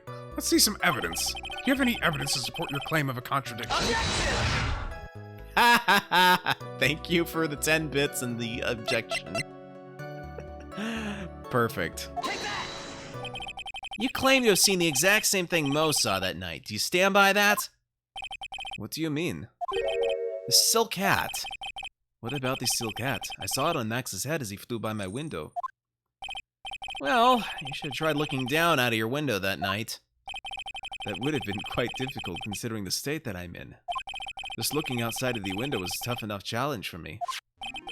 That's a shame, because you would have noticed a steel cat found on the scene. That's the ringmaster's hat, right?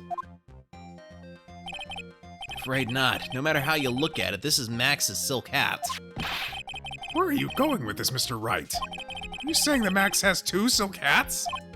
No, this is a handmade, one-of-a-kind model made only for Maximilian Galactica.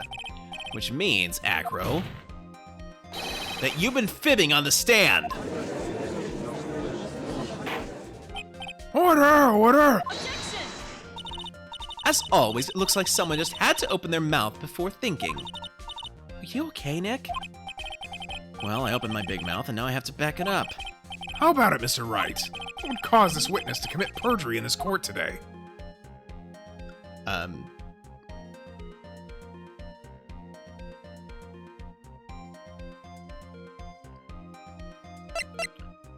Okay, let's give this a try. Your Honor, on this occasion, the defense accuses Acro himself. On this occasion? Accuses Acro? What new were you accusing him of? Obviously, we accuse him of the murder of Mr. Russell Berry.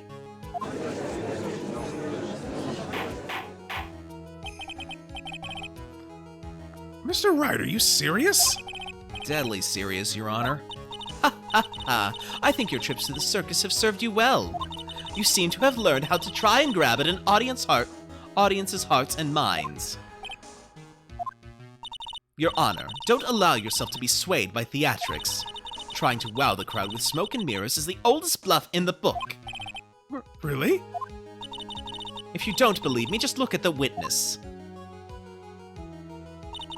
He's calm enough for it to almost be scary. He's staying rather calm and collected. Mr. Dingling, do you have any response to the defense's accusation? I don't really need to say a thing, do I? What do you mean? Everyone take a good look at me. I can't even stand up by myself, let alone leave the lodging house. That's true.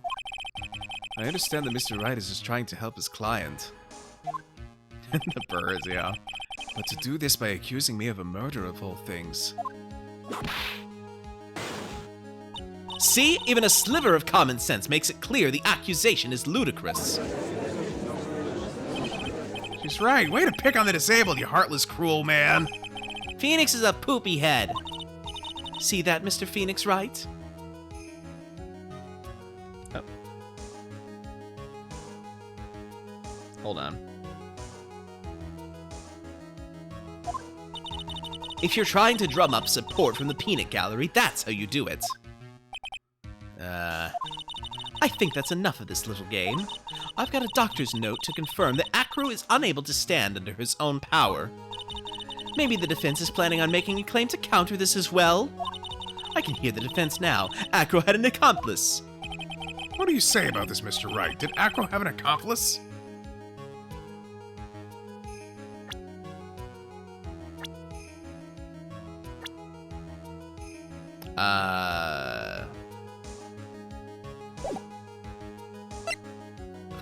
Of course he didn't.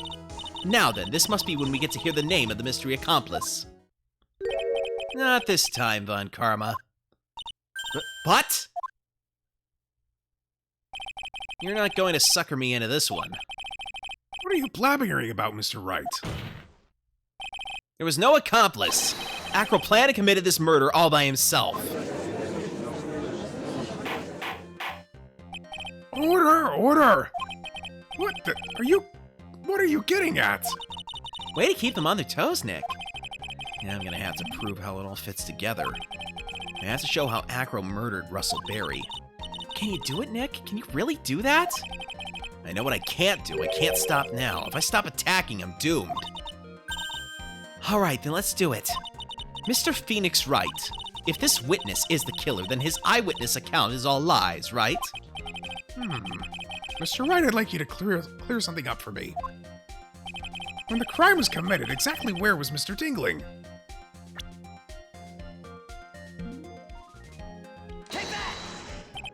He was obviously here the entire time. That's Acro's room? Pretty simple, eh? Acro wasn't able to leave the lodging house by himself. In that case, there can only be one correct answer. Acro didn't leave his room to kill the ringmaster. What? Are you nuts? What say you, Mr. Dingling?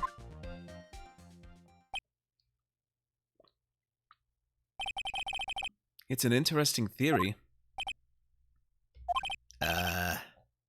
That's it? Considering that what you proposed is impossible, yes, that's it. Mr. Wright. Oh, I think I need to charge my controller. That's what's the problem. Give me just a moment.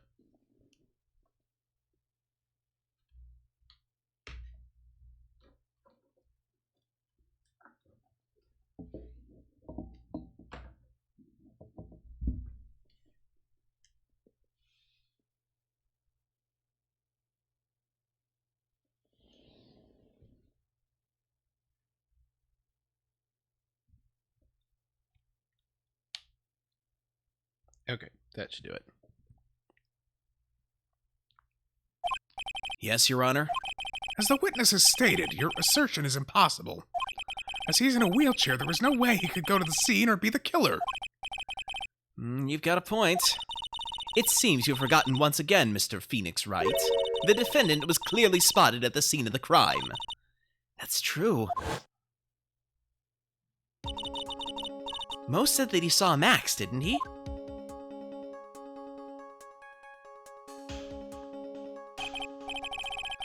But Maya, it's still impossible for humans to fly. Do you mind if I ask a question, Mr. Wright? What is it? I understand some of your logic. However, how do you think that I killed him? If I can't leave my room, I obviously couldn't wear Max's costume. How did he do it? That's the next course of this legal buffet. Be careful, Nick. If you mess up here... She's right, I can't mess up here. I gotta give this one some serious thought. I'm sure that Acro killed the ringmaster. And he did it while he was in his room. No doubt about it. Time to enlighten us as to how Mr. Dingling committed the crime, Mr. Wright. I think we will finally be graced with an explanation. Don't push it, Von Karma. What? You aren't gonna suck me in this time. I'm smart enough to know when I don't have the cards to play and my hand sucks right now. What do you mean, Mr. Wright? He means that everything he said up until now has all been nonsense.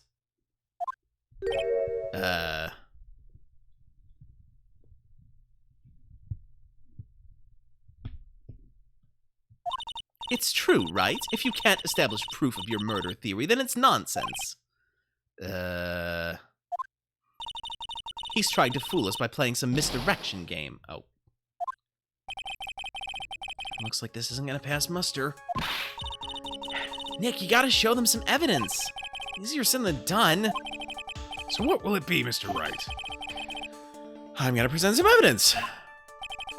So what did Mr. Dingling use to commit the crime of murder against Russell Berry? Well, let's see. The victim was killed by blunt force trauma to the back of the head.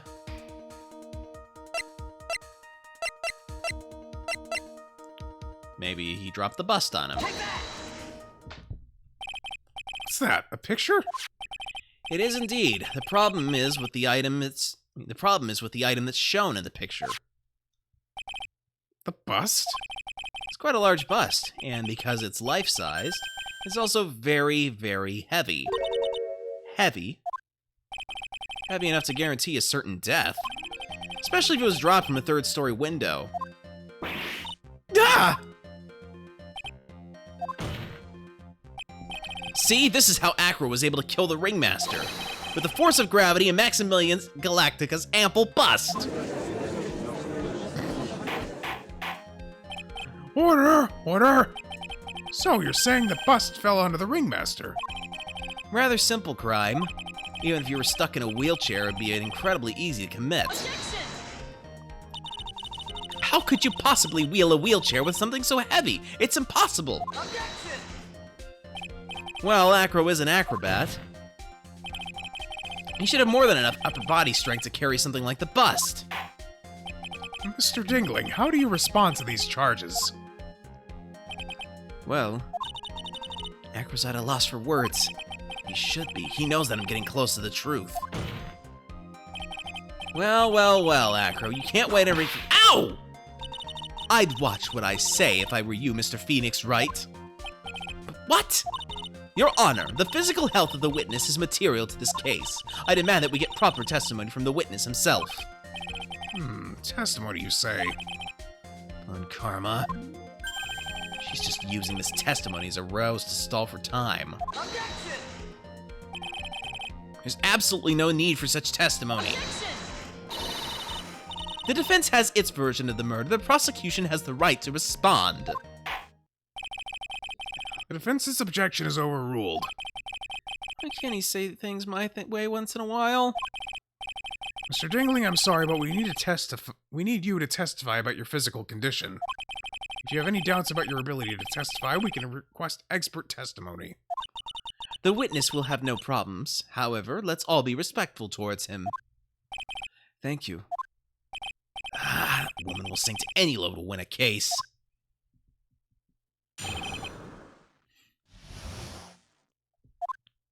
I suppose I could have lifted something the size of that bust. I have a strong upper body from working as an acrobat, and only my legs were injured.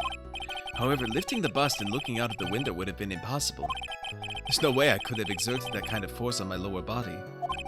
That makes it impossible for me to have known the location of the ringmaster's head. Thus, it would be unrealistic for me to drop the bust on him, don't you think? I have no doubts in regards to this witness's testimony. It was impossible for him to lift the bust and stick himself out far enough to look. Not to mention that he could not have known the location of the ringmaster's head. A single false step would have led to even more severe injuries. That's what I was thinking. What is your opinion on the matter, Mr. Wright? I'd still like to proceed with my cross-examination. He is simply stalling. It's shameful, really. Can't let her get to me. I've got to focus.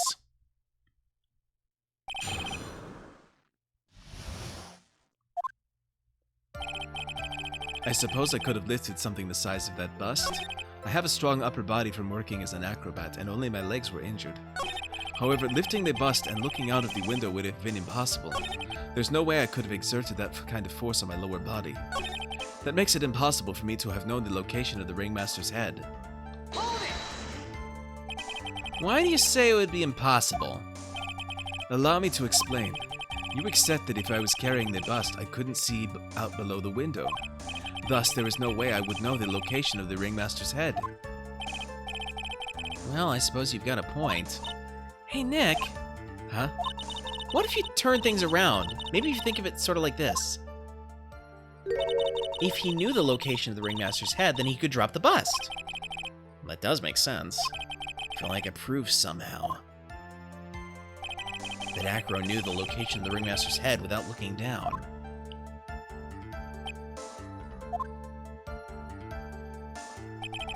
I think I've already explained things sufficiently. Okay. Let's take a look here. The victim was hunched over this wooden box. Has a strong lock in it.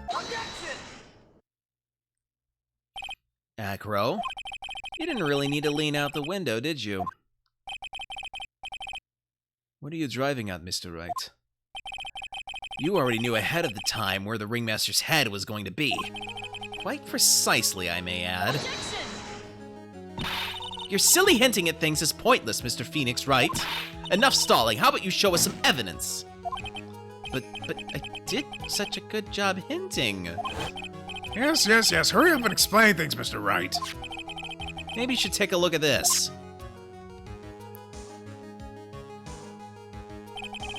The key point here is the wooden box. The same wooden box that the victim was found hunched over? The same. The question is, who placed the wooden box here? Who? When Ben and company saw the ringmaster, they didn't see him holding the box. Which means that this wooden box was already placed at the scene of the crime. I have to admit that your theory makes a lot of sense. The moment that the bus came falling down was exactly the same moment the ringmaster lifted up this wooden box. Which means that the answer to all these questions is now crystal clear. You mean... If the bust were to fall upon the point marked out by the wooden box... There would be no way that it could miss the head of the victim. No! Order! Order! Order! This is unbelievable! Finally, some of these loose ends are starting to tie themselves up. Now I just gotta keep going, and there's only one way to go from here. Forward. So the next question I have is who placed that wooden box at the scene? It was Mr. Dingling, of course. He connected it to a rope, and then all he had to do was lower it down. Ow! Allow me to whip some sense into you! Mr. Phoenix, right! Ow! Ow! Ow! The ringmaster's head could have been anywhere when he lifted the box. That's why the box was so specially made. Just so specially made? Indeed. And the most peculiar feature...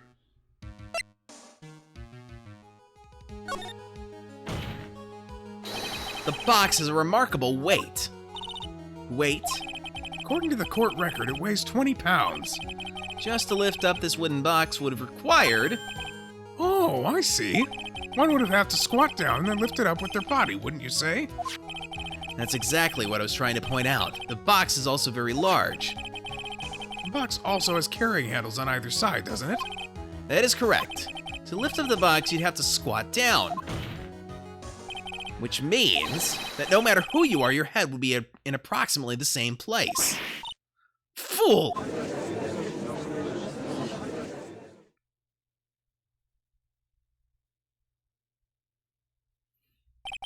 Does he even bother to listen to me anymore? I've heard what you have had to say. I must admit, I'm shocked at your imaginative skills. Did you do it? Did you place this wooden box in the plaza?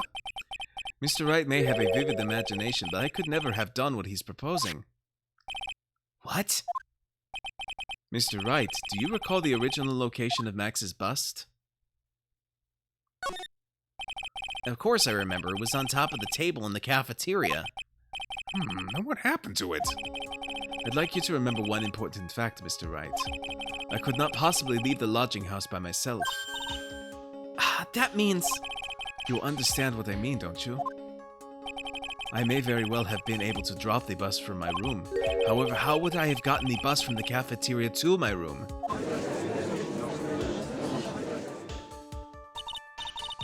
You see, Mr. Phoenix, right? Explain that! Don't forget, you said there was no accomplice. Ah!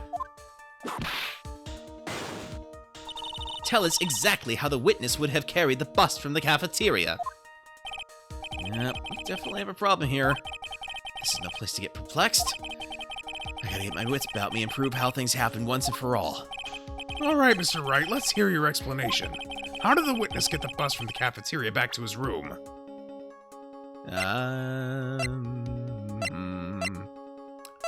Nope, not the broken bottle, not the circus map, not money the...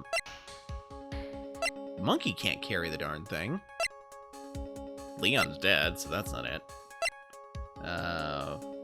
Could you put it in the box? It's a 20-pound box, why would he have that there? No, not the note.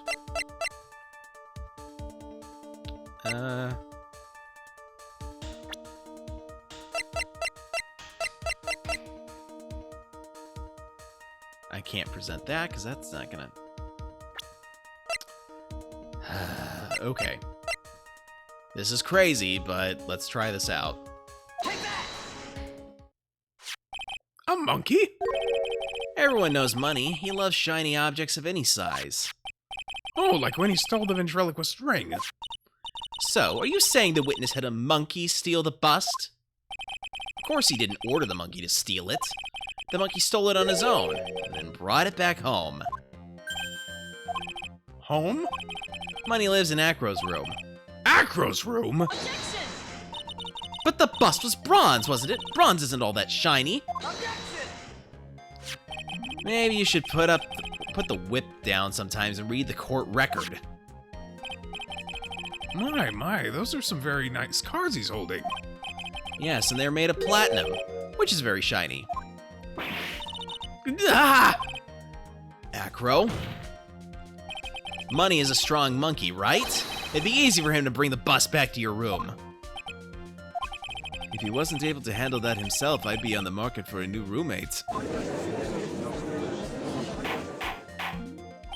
Order! I said order! Miss Von Karma! Where is the bust in question at this moment? I don't know. We're searching for it as we speak. This is a rather strange turn of events. But let's say that the monkey had not stolen the bust. What would have happened then? Well, in that event, something else would have been used as the murder weapon. Wait! Then you mean this bust was the murder weapon purely by accident? It's possible. Maybe Acro saw Money's mountain of stolen goods and thought to use one of them. Anyways, I think we've more than proven one critical fact. Namely, that it was entirely possible that Acro was the murderer. Moron!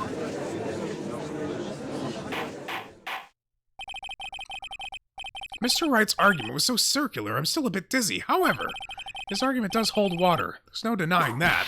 Ow! Don't seem so flamboozled, especially by this fraud of an attorney. Fraud? You've forgotten the absolute most important thing, Mr. Phoenix Wright. And what is that? You should know! You forgot that your fraud of a magical client was spotted at the scene of the crime. Ah! There is no reason to doubt the clown's testimony. That's true. How do you respond to that, Mr. Wright? Nick, don't let her beat you now. I want this is my chance to turn this trial around. When the murder occurred, there were two people at the scene of the crime. One was the victim, Russell Berry, and the other was the murderer himself. Answer this, and only this, Mr. Phoenix Wright. Who was the murderer the clown saw?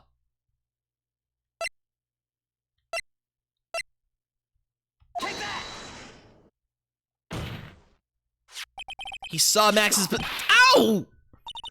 I asked who was the other person Mo saw on the scene. That evidence has nothing to do with the question. Au contraire, mon frère. It does indeed have something to do with the question.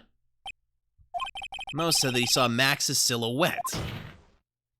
But he didn't actually see the man himself. It wasn't a human being he saw! How is that possible? It's simple, really. What Mo actually saw that night was Max's bust. What are you talking about? Have you tried using your brain at all in this case? The silhouette he saw was wearing a cloak. There's no reason why you couldn't attach a cloak to the bust. It would be easy to hang one off the cards in the bust's hand. Idiot, who in their right mind would put a cloak on a bust?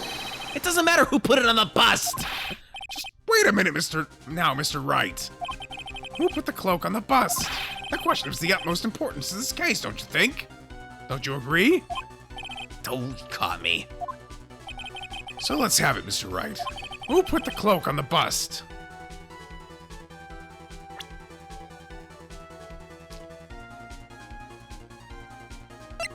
This is gonna be crazy, but... Fool him! You're saying it was the victim himself, Russell Berry? That's what I'm saying. The victim himself placed the cloak on the bust? Place the cloak isn't really the right way of putting it. And what would be the right way of putting it, Mr. Wright? Explain yourself! Nick, do you really have a handle on all of this? I'm fine, Maya. I'm finally putting all the pieces together. There's really only one picture I can paint anyways. Alright, so you want to know what really happened that night? Let's step back in time. Acro used a rope to lower the wooden box onto the scene. Then he attached that rope to the bust, and dangled the bust out of his bedroom window, directly above the wooden box. At the same time, the ringmaster told Max to wait in his room and went to the scene. Of course, at the time, the ringmaster was wearing Max's costume. Perhaps he didn't want anyone to recognize him that night. But just as he feared, he was spotted at the entrance of the lodging house by none other than a ventriloquist and his puppet, Ben and Trilo. When the ringmaster arrived at the scene, he bent over to lift the wooden box, and that's when Acro took his chance and released the rope. Now this is when the magic happens. In the very instant that the bus hit the victim,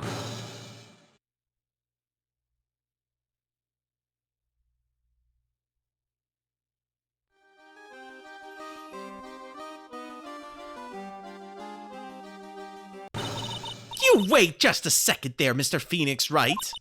As much as you try, as much as you scheme, this just isn't true. It can't be. It's still a little early to be getting so upset, Miss Von Karma.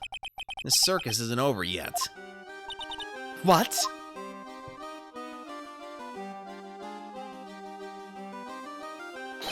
The impact of the bust on the victim threw the cloak up, which snagged onto the bust. That impact also caused the sound a certain witness heard, prompting him to take a look. That witness was, of course, Lawrence Moe Curls, the clown. When Moe looked out his window, the cloak had already snagged onto the bust. Now, having completed the crime, Acro naturally went about pulling up the murder weapon. Of course, he had no idea that Moe saw the bust being raised with a cloak dangling on it. Primarily because in his wheelchair he couldn't see out of his window. So he just kept pulling the bust up.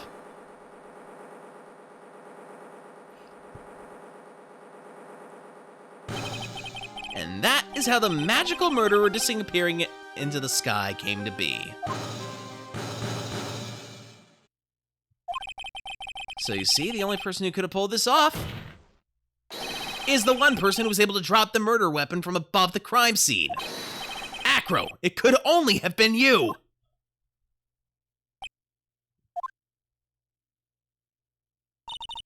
Acro's been playing mind games with all of us.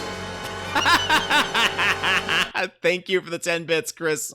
Appreciate it. Thank you for the sound effects. Beautiful. I thought that was part of the game for a moment. He sure has. But he's come to the end of his rope now. So, what now? You've graced us with a rather long-winded tale.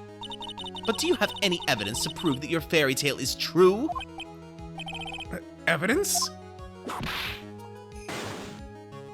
In this court, only two things matter. The power of evidence and the power of my whip. Don't forget the power of my gavel as well. Mr. Wright, the prosecution brings up a good point. Can we see some evidence? Nick, they say they want evidence. I just explained how there could only be one possible murder method. There is still something unusual about Moe's eyewitness account. Unusual? A contradiction, actually. Okay then, use that and then get out of this jam. That's enough talking amongst yourselves. Proceed, Mr. Wright. Present some evidence to the court that backs your claims. I want hard proof that you have unraveled the trick to this magic case.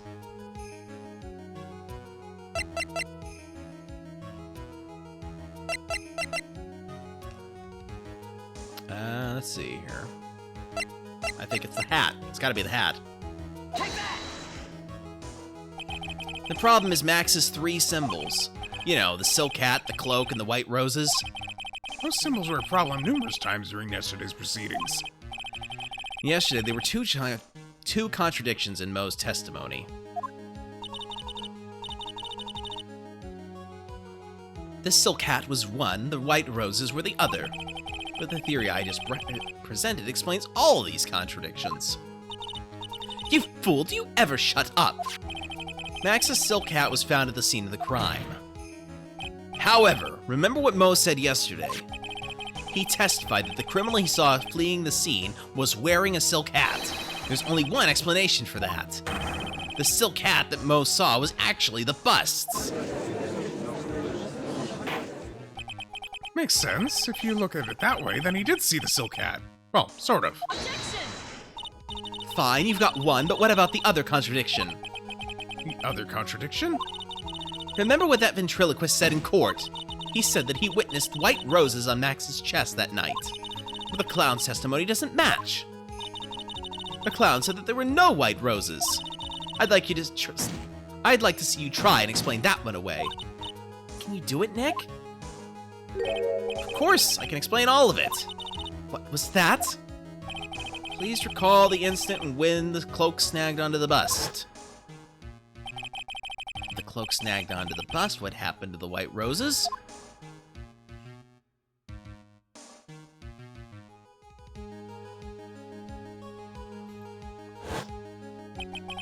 Do you get it yet? If the cloak got snagged onto the front of the bust, it means that the white roses would end up on the back of the bust. Ah! Which explains why Mo didn't see them. The white roses were not visible because they were on the back side of the bust. Hey. Order! Order!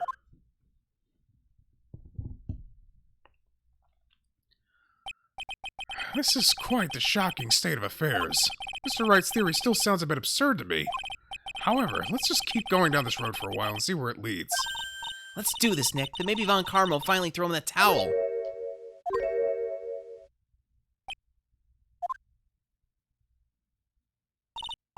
Well, so much for that theory. Mr. Wright, do you mind? What is it? You took the time to research our circus, didn't you? Well, yes, I did. Is there something making you think that I didn't? If you did, then maybe you'll understand why I think you're off track. Why is that? Motive. This witness feels an incredible debt of gratitude towards the ringmaster. Anyone with any relation to the circus is well aware of this.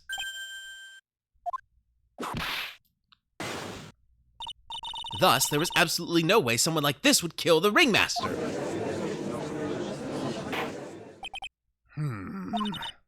Your Honor, I'd like you to hear Acro's story. Learn about his relationship with the ringmaster and his life up until now. But what do we do? There's no doubting that Acro deeply respected the ringmaster. Acro's motive. It seems that this case isn't over yet. Very well. However, I feel this is a good place to take a break. I'll listen to the rest of Mr. Dingling's testimony after recess. This court will now take a 10-minute recess.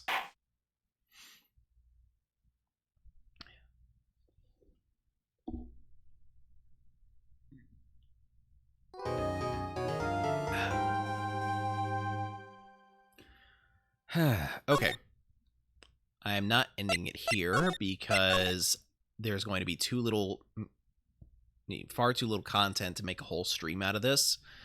So I'm instead going to take a brief break and get up and stretch, move about for a bit, get some more water because I'm all out, and then I'll be back. So I will see you momentarily.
And we're back.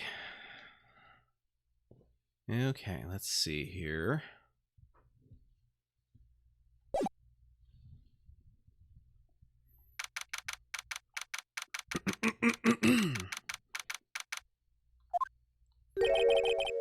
I can't believe it, Acro. It's pretty shocking, isn't it? It definitely is, and to think he was always the most straightforward of the group. Jeeves, am I that hated? Acro tried to pin the murderer on you on purpose. He did? Psst, psst. But, I'm nothing but a little old nobody, you know? But you're not, which is kind of the reason why. Hey, pal.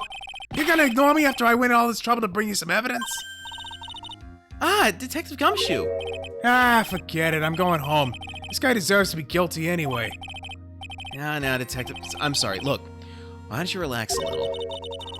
We've got some really tasty milk. How about a card trick, Detective? Oh, well, if you insist. Now, about that evidence you mentioned, what is it? Here you go. Huh? This was yesterday in Acro's room. Yep, and I've included the forensics results. Take a look at it later. Won't Miss Von Karma be mad that you're doing this? That's why all this is a secret. Huh?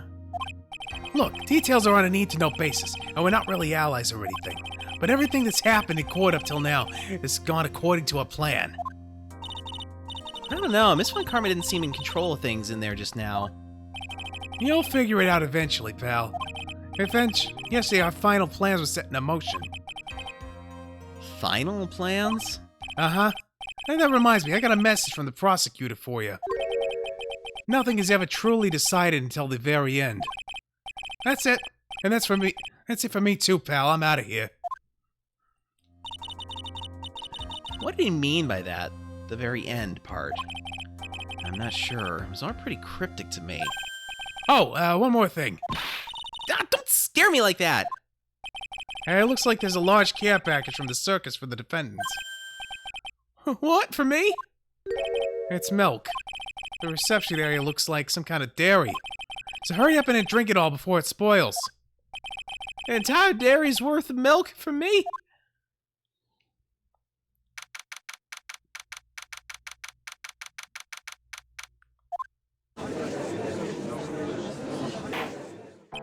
Court is now back in session. Miss Von Karma, please continue from where you left off. I'd like to continue with Acro's testimony, starting with his relationship to the victim. An entire dairy, apparently, yeah. I'd also like to get proof from the defense.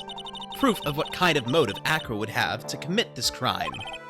Understood. Now, Mr. Tingling. Oh, hold on. Did something fly over your head? No, it's just the circus just delivered a whole bunch of milk for Max. Guess he really loves milk. So this is Bat's scarf, stained with his blood and a small quantity of pepper. Interesting. Yes, Your Honor. Please proceed with your testimony. Finally, we get to the motive. Wait, Nick, are you okay? Just do me a favor and don't ask questions you don't want the answer to.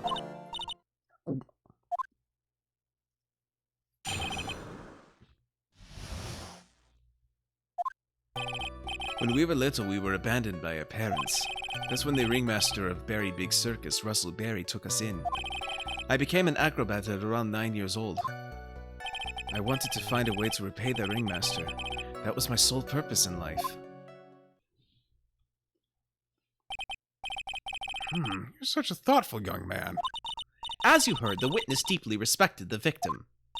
I wonder how anyone could think that Acro would kill the man he held in such esteem. You were absolutely right. How could anyone think that, Mr. Wright? Which is why there's no real need for a cross-examination, is there? Actually, that's the question I'm trying to answer myself.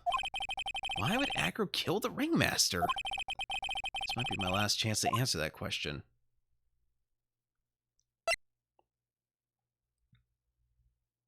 You know what? I don't think there's anything I can really Pokemon for this, so let's try not questioning him and see what happens. There's no need to cross-examine this witness. What's that? Why was the ringmaster murdered? There's no need to delve into that bit of testimony when I know the answer already. Mr. Wright, I'd like to ask you a question. Go ahead, Your Honor. I would just like to know, can you provide an explanation as to why Acro would want the ringmaster dead? I can't provide one. Nick? Yeah, I didn't even have to think about it. It was obvious from the start. Your Honor, the reason that Acro killed the ringmaster is something that can't be proven. What? That's because Acro had no reason to kill the ringmaster at all. Ow! Your foolish attempts to fool us like foolish fools is so foolhardily foolish. Did you forget you made an accusation against this witness, did you not? I believe it was, this is the real killer of Russell Berry, ringmaster. If you want to jump to the end of things, then yes, that sounds about right. The end of things? Acro, you didn't plan to kill the ringmaster at all, did you? The ringmaster wasn't your target that night. What did you just say? I'm saying that the target of this witness's murderous plot was not the ringmaster. Because it was never his intention to kill Russell Berry to begin with. What? Order! Order! Bailiff, I don't care who it is. Smack anyone who's loud in the face. Twice if you must. Mr. Wright, what in the world are you trying to do to my court? Ow! Mr. Phoenix Wright, what in the world are you trying to do in this court?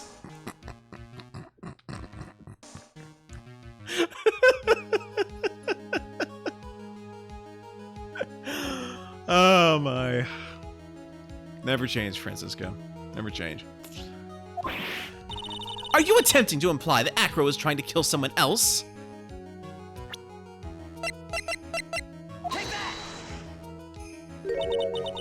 Regina Berry? This young girl is the ringmaster's daughter, correct? Acro, you were really aiming for her that night, weren't you? Objection!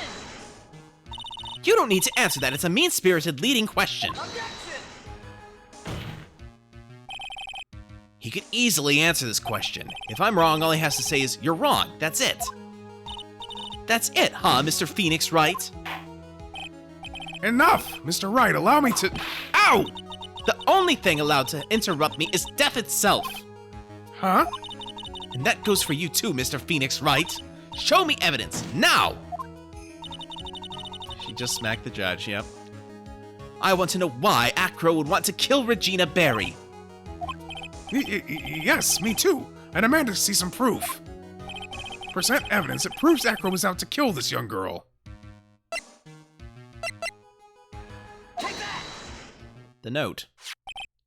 Acro, you remember this, don't you? That's... It's a piece of paper that we found inside the ringmaster's tailcoat. Inside the victim's tailcoat? Acro wrote this note. It's ironically entitled, To the Murderer. Its purpose was to call someone to the plaza at 10 p.m. So you're saying that he called Russell Berry with that note?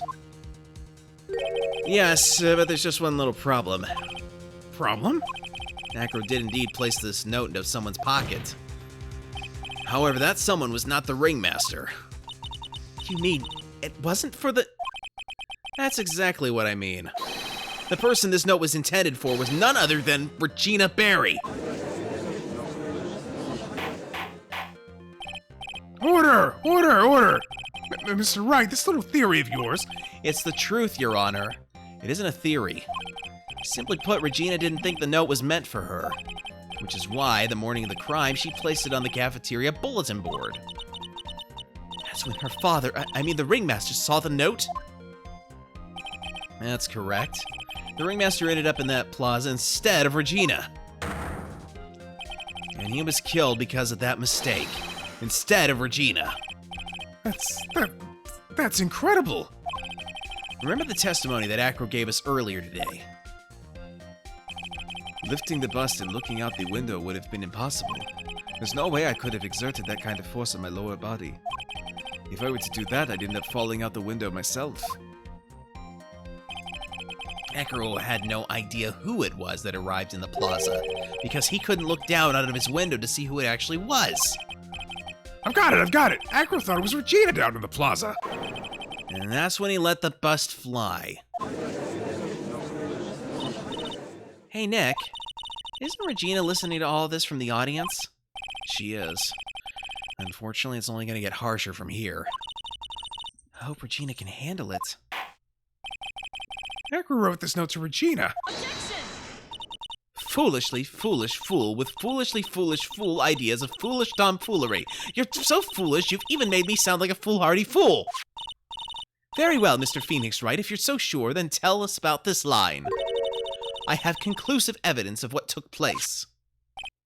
Yes, what about that line? Well, if the note was meant for Regina Barry, it would mean that this note is declaring that Regina Barry is a murderer.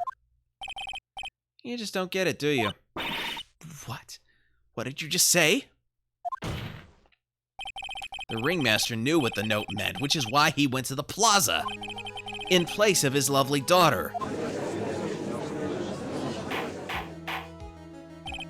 Hold it right there, Mr. Wright. What is this incident that is alluded to in the note? The incident 6 months ago. I know all about it. An incident occurred 6 months ago, and now I'm more than ready to show this court what happened at that time. Moron! Wait, are you sure that it relates to the present case? It does indeed, Your Honor. Everything in this case has its start in what happened 6 months ago. Really, Nick? I think so. Well then, if that's the case, hurry up and tell us about it. What is this conclusive evidence mentioned in the note? I know I'd certainly like to know what it is. If I can't answer that question, the judge is going to think I'm bluffing. The conclusive evidence about the incident 6 months ago is actually...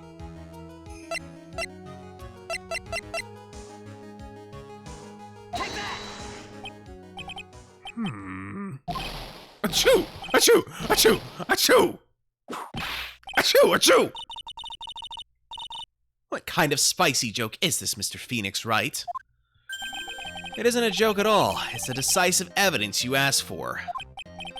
What do you mean? Recall that the victim was trying to take the wooden box away with him. He was doing so because this piece of decisive evidence is what was inside. Another unbelievable conclusion. Very well, Mr. Wright. So what exactly are you saying? Are you claiming Regina Barry killed someone with a small bottle of pepper? Taking the note into account, that's the only logical conclusion you could draw. Foolish fool who never tires of his own foolish ways. If you're so sure, Mr. Phoenix Wright, then answer this question. Who was Regina Barry's intended victim?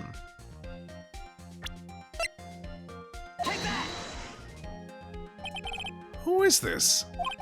That is Acro's younger brother. What does this prove? His younger brother isn't dead. Technically, that's true. However, Bat has been in a coma for 6 months now. And it's not a stretch to see how Acro could feel that his brother is dead. Regina, she did that to him.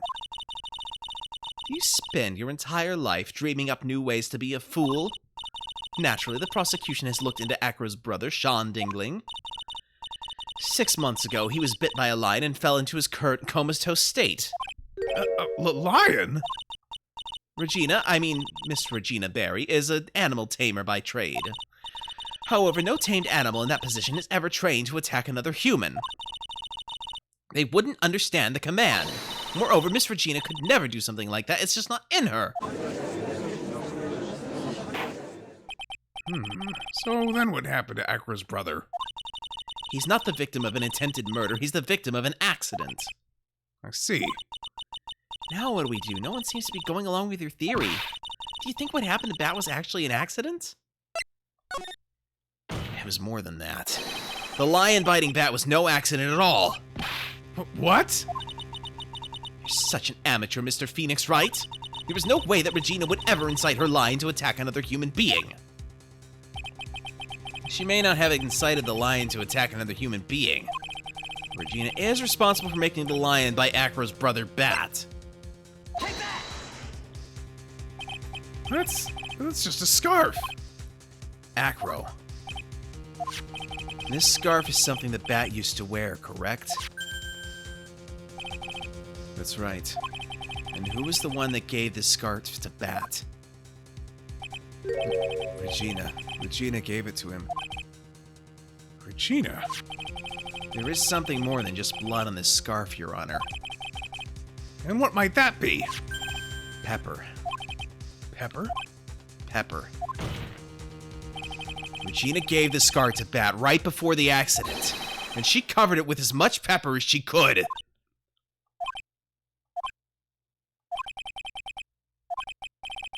what's with the silent treatment?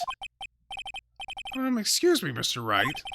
You've done a good job of fingering a criminal, but out of curiosity, what was her crime? Oh, hey, Lady Catherine. Are you cute? Come here. Come here. Cuddle. We have cuddles. Come. Can you hear her, guys? Oh, fine. Be that way. Leave. Just leave me alone. Miss Berry gave a pepper-covered scarf to Bat as a present. Where's the crime in that? Still seems like the judge just doesn't get it. Mr. Phoenix Wright, wasn't it said that the lion seemed to be smiling? Smiling? The lion was smiling?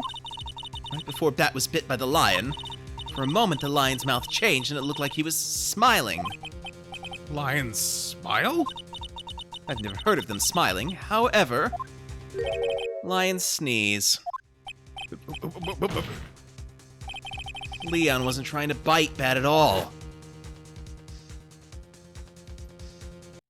In reality, all he actually did was sneeze.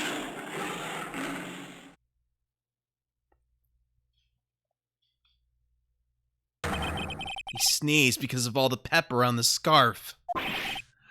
What? You fool!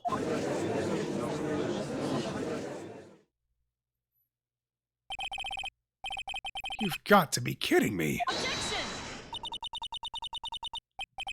What's the matter, Miss Von Karma?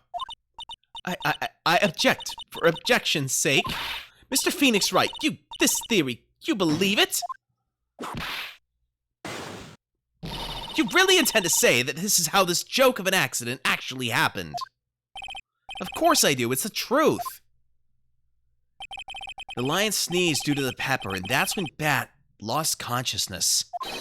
Acro nearly lost his brother due to this accident, or this joke as you put it. Which is why he tried to get his revenge against Regina. You foolish idiot! It almost does seem like a terrible joke, doesn't it? Once again, I'm impressed by your imagination, Mr. Wright. To think that there's someone who treats this accident with the respect it deserves. Are you telling me that what I said was true? Acro, you can't mean witness! Are you confirming the defense's claim? Mr. Wright, unfortunately, your imagination is not enough to find me guilty of murder. What do you mean by that? The pepper, the scarf, the lion. I see where you're going, but it's a bit hard to swallow. Not to mention the fact that there's an even bigger problem with your theory. What would that problem be? The same problem it's always been. Evidence. If I dropped Max's bust on top of the ringmaster, where is the evidence that proves that claim? You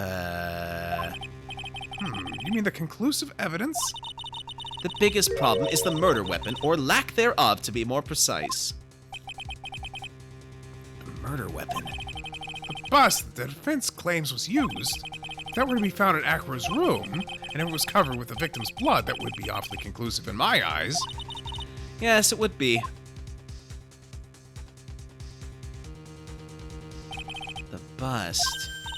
Nick, you've got to do something. This is the last step. If I get this one right, the case is won. Let's see how things work out first. Might be worthwhile to search Acro's room, but Why aren't you going to search his room? It looks like you finally figured things out, didn't you? Now you know the true meaning of Von Karma Total Justice. I guess. I figured with you, that's the least I should expect. You'd leave no stone unturned.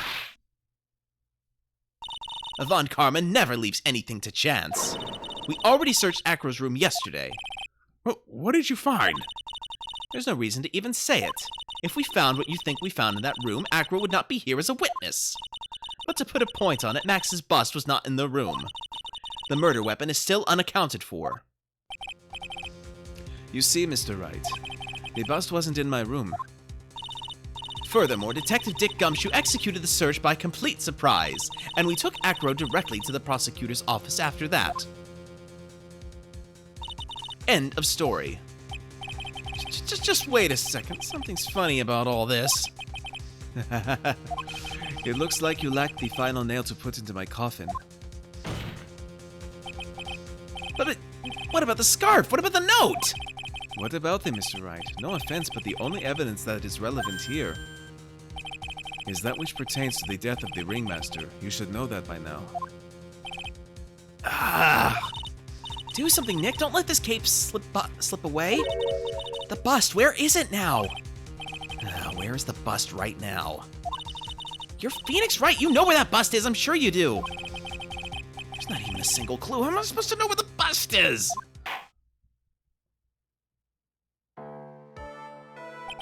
It seems this case is coming to a close. The defense's counter-arguments look to have fallen short. Thank you for your support. I'm terribly sorry, Mr. Wright. I think that brings to an end this cross-examination of this witness.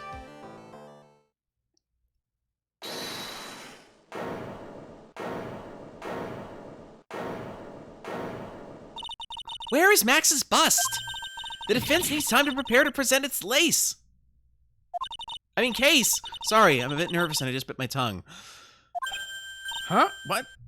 We need time to do what? Ow! Why are you the most surprised person here? She's your aide, isn't she? Do you really have a case to present, Mr. Wright? What? Are you asking me? The rest is up to you, Nick. Good luck. Hey, wait! You can't be serious! Acrobats always have their lives on the line, don't they? That's how Acro's lived his life up until now. Now it's time for us to walk across our own tightrope. If we don't, we're certain to lose. Very well, the defense may proceed. He doesn't have a clue, and I don't think he'll be finding one anytime soon. Walking the tightrope of logic. There's no room for a false step. Sink or swim. The only way through is forward. The murder weapon. Where is Max's bust now? Let's see. Somewhere in this courtroom. It's obvious. The bust is inside this very courtroom. It's obviously where? Allow me to pinpoint the location of the bust once and for all. At the witness stand. Acro, I'm sorry to ask this, but do you mind if I take the blanket off your wheelchair?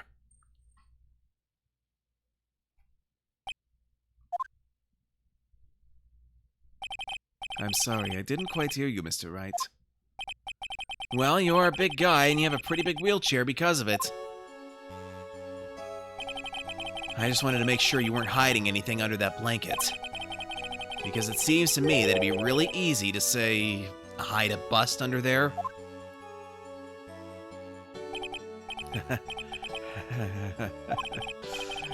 Once again, your penchant for humor hits me where it hurts, Mr. Wright. I think it's pretty amazing that you can laugh in your position. However, your lightheartedness doesn't change the fact that the bust is under there.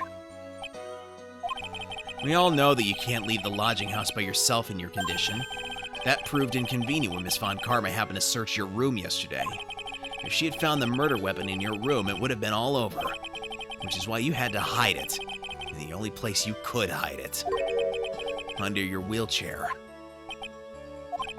Which is why, Acro, I have to ask you again. Would you please remove the blanket from your lap? Well done, Mr. Wright. Masterfully played.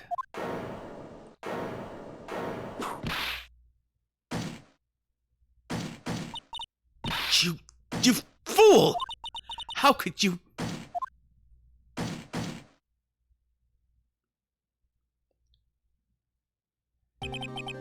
You've got me. I've been bagged by a real pro. Actually, 2 of them. 2 of them? Miss Franziska von Karma and Mr. Phoenix Wright.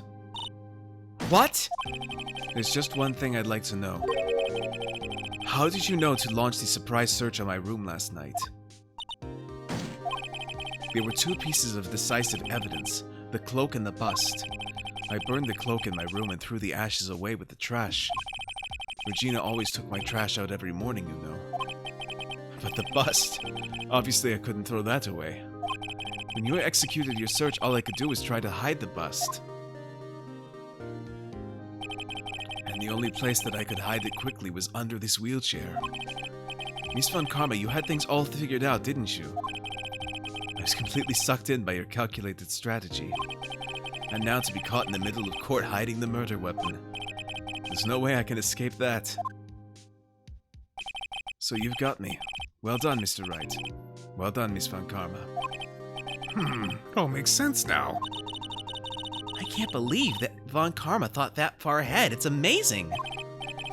You definitely couldn't tell by looking at her.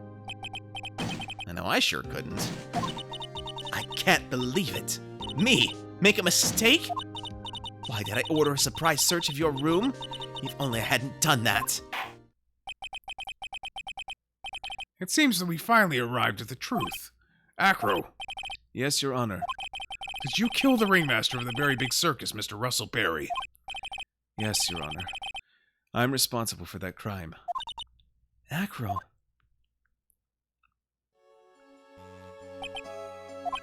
All my brother wanted was for Regina to like him. That's why he'd tease her. One day my brother sprinkled some pepper on Regina. She started sneezing so hard, you couldn't help yourself from laughing. That's why Regina thought it'd be funny to get him back in the same way. And that's why she covered the scarf with pepper.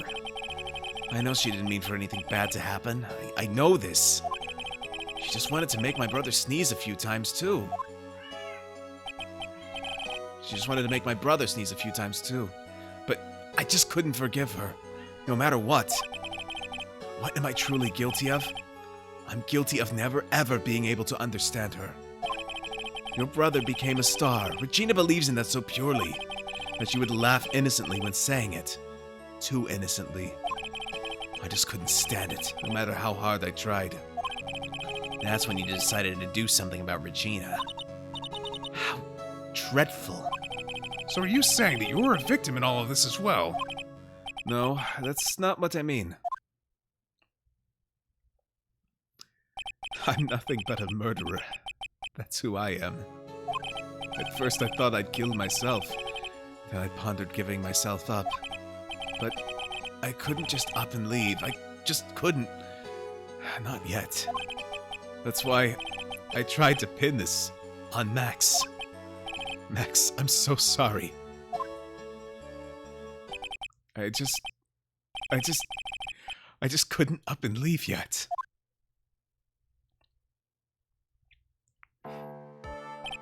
This has been such a strange case. It's almost a reflection of the circus itself. I'm an idiot! I can't believe it. You beat me again! I believe this case is now beyond any point of possible discussion. Thus, I'd like to declare my verdict.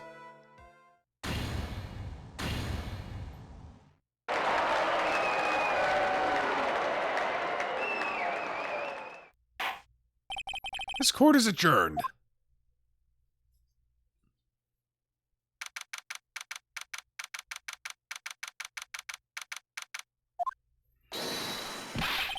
Fabulous! But to be honest, I can't really be too happy about this. Acro, the ringmaster, Regina, and Bat.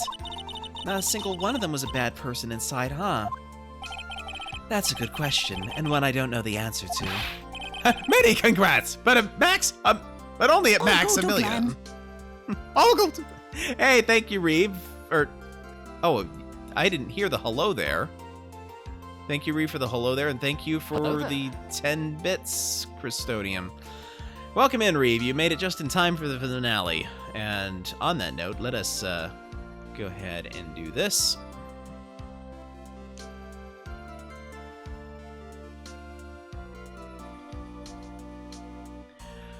Alright guys, check out Reeve's channel. He's been playing Kirby in the Forgotten Land. I think you have... You're expecting like one more stream for that one, right? Post-game content there.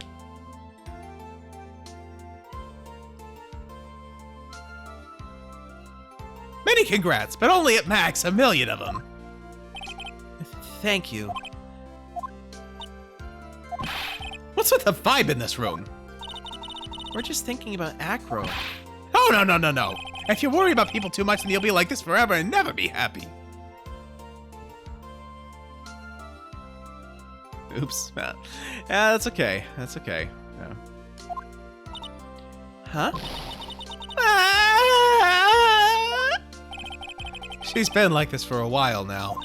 It's all my fault. Sweetie pie. That and Acro, they're never coming back. Oh, now everyone's gonna split up. Regina? Mr. Wright, tell me something. What do you want to know, Regina? Acro said something right at the end. I just couldn't up and leave yet. Does that mean that Acro, is he gonna try and get his revenge on me? He's not gonna do that to you, Regina. Are you sure? You really sure I can believe that? Yeah, Acro doesn't have any desire for revenge anymore. Yeah, that's true. Then I want to see some evidence. Huh? I want to know you're not just making up that stuff about Acro not wanting revenge.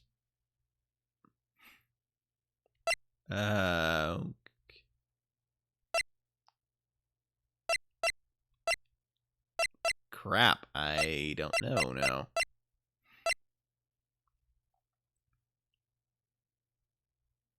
I'm assuming it's a scarf.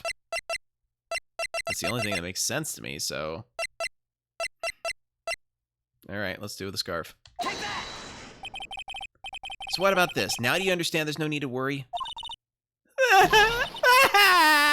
You were lying to me! No one ever tells me the truth. No one ever tells me what's going on. Oh, that looks like I made a mistake with that one. Poor Regina. Hey, Max! What is it, Mo? We really put you through a lot, didn't we, buddy? I'm sorry about what happened. So whenever you'd like to leave us, I'll pay you a fee and rip up the contract. I understand. What a fabulous thing to do for me. I might even leave tomorrow. What's going to happen to the circus now? That's the big question. Our ringmaster was really an amazing person, wasn't he? Even though he's not here anymore, everyone's sticking together. The staff, the performers, no one wants to leave the circus. That's why I've made a decision. What is it? I've decided that I will take over as the new ringmaster. I'll turn this circus into the best circus this world has ever seen! The best circus the world has ever seen? Don't laugh! That's quite the goal. Yay, I can't wait! Then I guess that changes things. Huh? There's only one thing the best circus the world has ever seen needs. The world's best illusions. Which means this circus needs the best magician the world has ever seen. Max? Let's work together and make our circus super fabulous. What do you say, big guy? That was perfect timing, Reeve. Thank you. I don't know what to say. All I can say is thank you.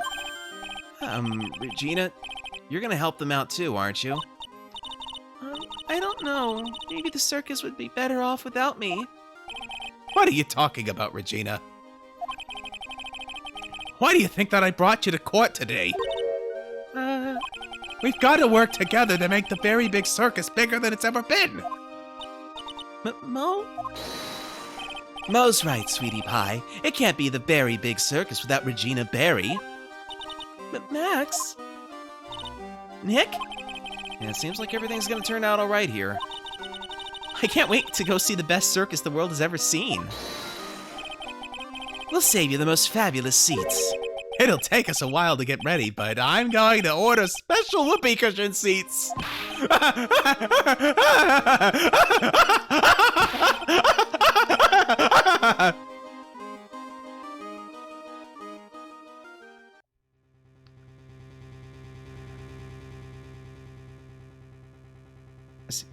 What made the case? Yesterday's surprise raid. It really paid off just like you said it would, sir. You had it all figured out, didn't you? It was just a theory. If Acro really was the killer, I thought this was the only way it could end. Especially if he was the defense attorney. You mean Mr. Wright? Of course. Well, Detective, my plane is about to leave.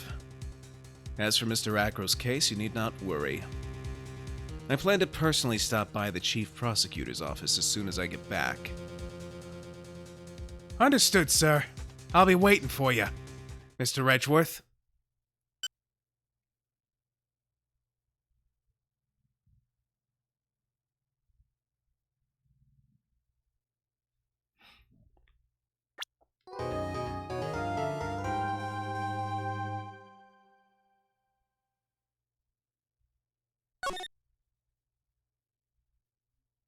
Alright, saving progress.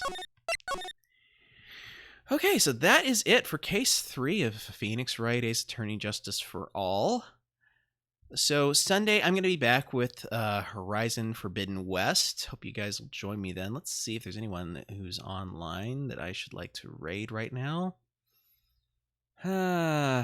Not really, actually. So I'm just going to go ahead and close it here. But yes, Sunday I'll be back with Horizon Forbidden West. Wednesday I'm going to pick up that bit of Death Stranding that I didn't get to yesterday. And wait a minute. Oh, bother. It says I'm streaming near Replicant. Good grief. I'll have to fix that. That's so dumb. I apologize for anybody who came here looking for near Replicant and ended up getting Phoenix Wright. Okay, well, now I know. But, yeah, so. Sunday, Horizon Forbidden West. Wednesday, Death Stranding. Sunday after that, not entirely sure. I think I'm going to be just kind of doing some one-off streams on Wednesdays for now. I've got some time off I'll be taking for the last week of May and the first week of June.